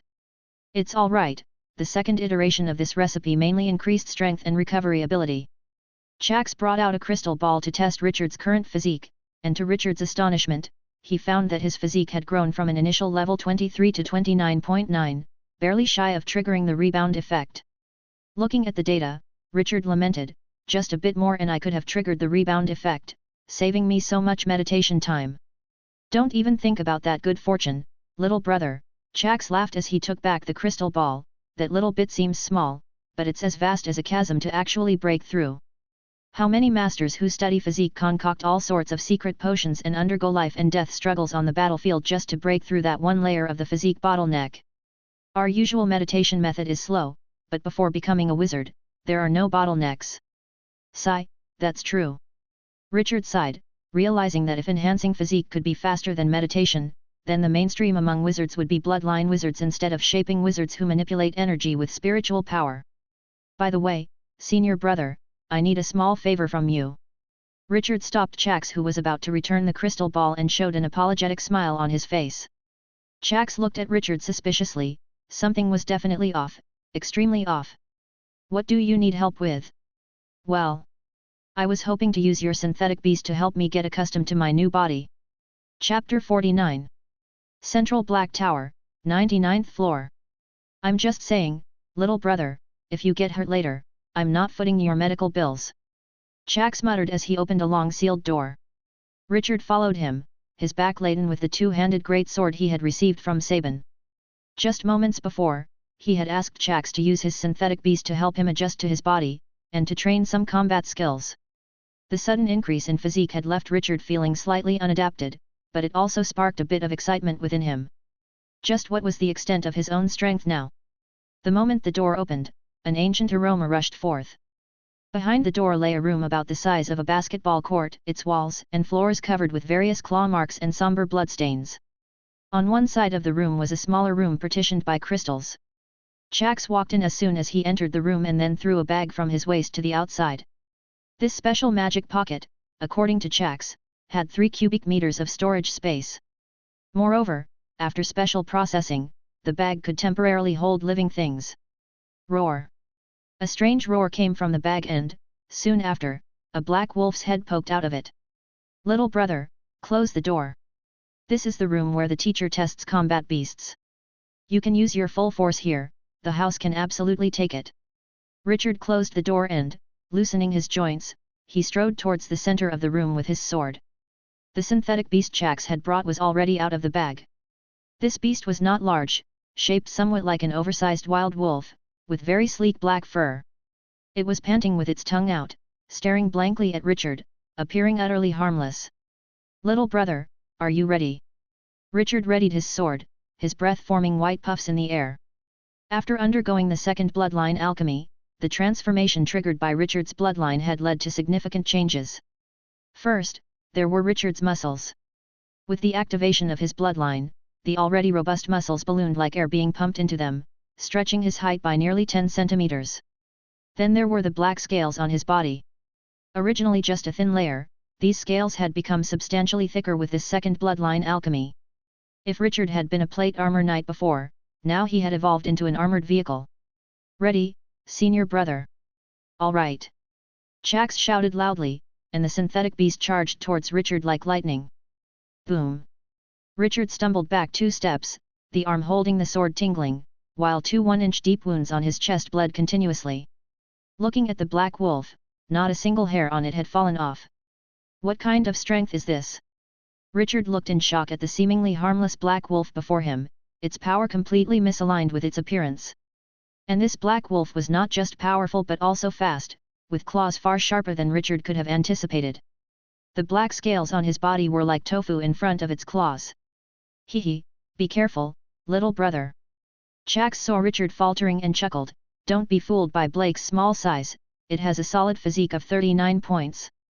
It may not match you in muscle volume, but it far surpasses you in quality. Richard was startled by this, never expecting such a small creature to possess such impressive physical attributes. The black wolf attacked again, still as fast as lightning. However, this time Richard was prepared. With a slight motion of his great sword in his hands, the blade let out a sharp howl. Wind crow slash. Unfazed by the blade, the black wolf twisted its body in the blink of an eye. An electric spark and the quivering blade grazed past its spine.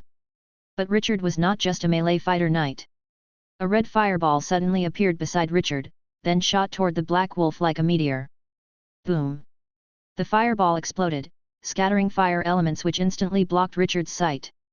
However, relying on his spiritual power, he still sensed something rapidly approaching him. Clang! Sizzle! The black wolf's sharp fangs clamped onto the sword blade, emitting a grating sound that set one's teeth on edge. The recent explosion of the fireball technique had only caused its fur to curl slightly. How could this be? Although Richard was shocked inside, his movements did not stop. His sword flicked, and brilliant sparks flew between the fangs and the blade. Upon closer inspection, a series of bite marks were evident on the blade, inflicted by the black wolf. Hey, apprentice, my synthetic beast has nice protection, doesn't it? Yalad chuckled again from across the room. This synthetic beast was his highest achievement in his craft, with muscles and bones all meticulously cultivated. Its defense was strong enough to ignore elemental damage below 30 energy levels. With Richard's current state, unless he used a fireball magic wand, there was no spell that could harm the black wolf. Do you still want to continue, apprentice? You can't win this. How about you spend some money, and I'll customize a training synthetic beast for you. That's really impressive, praised Richard, but a slight confident smile appeared at the corners of his mouth. But, senior, you're underestimating me a bit too much. Wizards, who rely solely on brute force in combat, could never form a massive force that conquers many worlds. Yalad shook his head, he was a stubborn one. Richard's strength did not even reach the intermediate apprentice level, and he had only brought a great sword. In this situation, his battle with Blake was totally predictable. All right then, I shall continue. Yalad then continued to control the black wolf to attack Richard from different angles. Struggling to adapt to his sudden increase in physique, Richard was forcefully pushed back by the black wolf. Even the simplest lunges were tough for Richard to fend off, and the black wolf's sharp claws occasionally left several bloody marks on his body. However, Richard's second integration was with the dual-head giant troll bloodline, renowned for its regenerative capabilities. The bloody marks on Richard's body disappeared within seconds, visible to the naked eye, even more impressive than his arm bracelets. In the midst of these repeated pounces, Richard began to gradually adapt to his body. Ting! Richard blocked another lunge from the black wolf and simultaneously used his blade to block the wolf's claws. Within just a few minutes, under the high pressure of combat, Richard had completely adapted to his body. Apprentice, do you still want to continue? Yalad's voice came from the other side of the room. Hearing this, Richard smiled slightly. Well, it's about time to end this.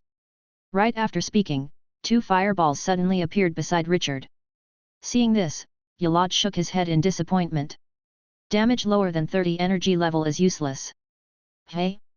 He saw a fireball flying towards him, and it exploded loudly, the scattering fire element instantly obscuring Yalad's vision. No. Yalad was startled, quickly sharing sensory perception with the black wolf. But as another fireball exploded, the wolf's vision was also engulfed in red. In the next moment, a great sword landed on the black wolf's head. Boom! The robust blade slammed the black wolf to the ground. If Richard had used wind crow slash, this strike might have not only chopped off the wolf's head but at least broken its neck. Senior, what do you think of my move? Richard came over to Yalad, sword in hand, wearing a proud smile. Wizards do not rely merely on spells and brute strength in combat, wisdom is their greatest weapon. Because Yalad was in a small room, his field of view was extremely limited, and he was controlling the synthetic beast to attack, which allowed Richard to find a flaw. If Yalad and the black wolf lost their vision simultaneously and the battle location was outside the range of spiritual power, then Yalad could not determine Richard's position and subsequently lose the initiative. Although this tactic was hard to use on a real battlefield, no method is universally applicable. Ah, I was negligent, Yalad, somewhat annoyed, controlled the black wolf to return to the bag. I didn't expect you, apprentice, to pull such a stunt. Haha, how else could I have won? Richard laughed heartily, mentally reviewing the gains from this battle. He had quite a collection from this fight. Besides adapting to his body and enhancing some combat skills, he discovered a major flaw. As an apprentice of the alchemy school, his equipment was terribly inadequate. His body was covered in only a few pieces of magic equipment, most of which were obtained during the entrance exams. The great sword in his hand, although made of fine material, bore not a single trace of alchemy, a pure blank. If word of that got out, people might think Yalad taught nothing to his official apprentices. Richard stroked his chin. It seems I need to upgrade my gear. Chapter 50. Upgrading equipment was not an easy task, and the magic equipment Richard had on hand was mostly substandard, with no room for further improvement. To create new magic equipment, he needed magic equipment design diagrams. Although Yalad had quite a few magic equipment design diagrams, if Richard wanted to get his hands on them, the cost in magic stones would be no small figure. Richard had recently made a large purchase, and his stock of magic stones was nearly depleted, making it impossible to upgrade all his equipment in the short term. Fortunately, he was not in a hurry at the moment. Time whizzed by, and in the blink of an eye, Richard's 10th year at the academy had arrived. 2 years ago, with the help of the intermediate meditation method, Richard's spiritual power had successfully broken through the barrier of 30 points, making him an intermediate wizard apprentice. Now his spiritual power had reached 32 points, and his physique had also improved to 30 due to the rebound effect. Although this pace was not fast among the official apprentices, it was already like a dimensional strike against most ordinary ones. After all, the intermediate meditation method worth 2,000 magic stones was not something just anyone could afford. In addition, during this period, Richard had also not neglected upgrading his own equipment. 56th floor of the central black tower. With the engraving of the last rune complete, Richard leaned back in his chair and exhaled deeply. On the table before him lay a black great sword, pulsating with magic fluctuations as dense runes had been inscribed upon it. Finally finished, Richard stretched lazily. It had taken him half a year to craft this great sword. To acquire its design diagram, he had spent all his accumulated magic stones on Yalad in the past 2 years. But it was all worth it. The design diagram for this great sword was called Demon Eater, and its creation was quite complex. As a wizard apprentice, it had taken Richard half a year just to complete its first stage of crafting. Even though it was only the first stage, its effects were remarkable. The core magic of the Demon Eater sword's first stage was named Greedy Demon Flame, which not only possessed an astonishing temperature but also an effect that burned magic power. If spells like a magic barrier came into contact with Greedy Demon Flame, their magic power consumption would instantly multiply several times. For most apprentices who were not wealthy, this was a fatal blow. Because magic power meant magic stones, and the majority of wizard apprentices did not have enough magic stones to support using spells recklessly. Once contaminated with Greedy Demon Flame, the withdrawal of spells was inevitable. Of course, using Greedy Demon Flame required Richard to expend quite a bit of magic power himself. But Richard's magic stone reserves were quite plentiful. His monthly income of 400 magic stones was considerable within the entire academy. Apart from the Demon Eater sword, Richard had also crafted several pieces of magic equipment during this time. The Concealer Cloak, which could reduce the presence of the user and hide the apprentice's magic wave. When used with breath concealment and silence technique, it could even elude a wizard's hasty search. The Guardian Pendant's effect was to automatically trigger a 30-second duration magic shield capable of withstanding magic of 50 energy levels when attacked by a spell, using up a third of a magic stone each time. Besides that, Richard also owned the Vine Ring, capable of summoning a twisted vine to control enemies, the eyeglasses with eagle vision skill, the magic gun equipped with demon-breaking bullets, the magic pocket with 2 cubic meters of storage space, swift boots, the mind protection ring, and various other small alchemy tools. Ready, these items had cost Richard 7 or 8,000 magic stones. But the effects were undoubtedly worth it. Now Richard was not only equipped with protection against various attacks, but he also possessed crowd control, acceleration, and a certain degree of long-distance attack capabilities. He could almost be called a moving fortress. Having stored the great sword properly, Richard habitually visited Yalad's laboratory on the 99th floor of the Black Tower to scavenge.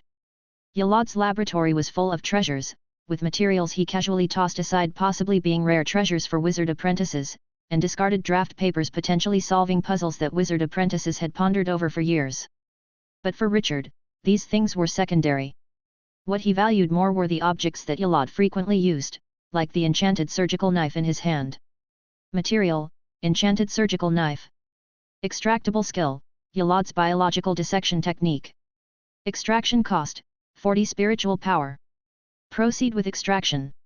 Looking at the message emitted by the miracle furnace, Richard silently swallowed and put the surgical knife back in its place. He simply couldn't extract 40 units of spiritual power at the moment. As Richard was scavenging around in the laboratory, the door suddenly opened and Yalad and Anna walked in, one after the other. "Oh, Richard, haven't been to the lab in half a year, have you finished your Demon Eater sword?"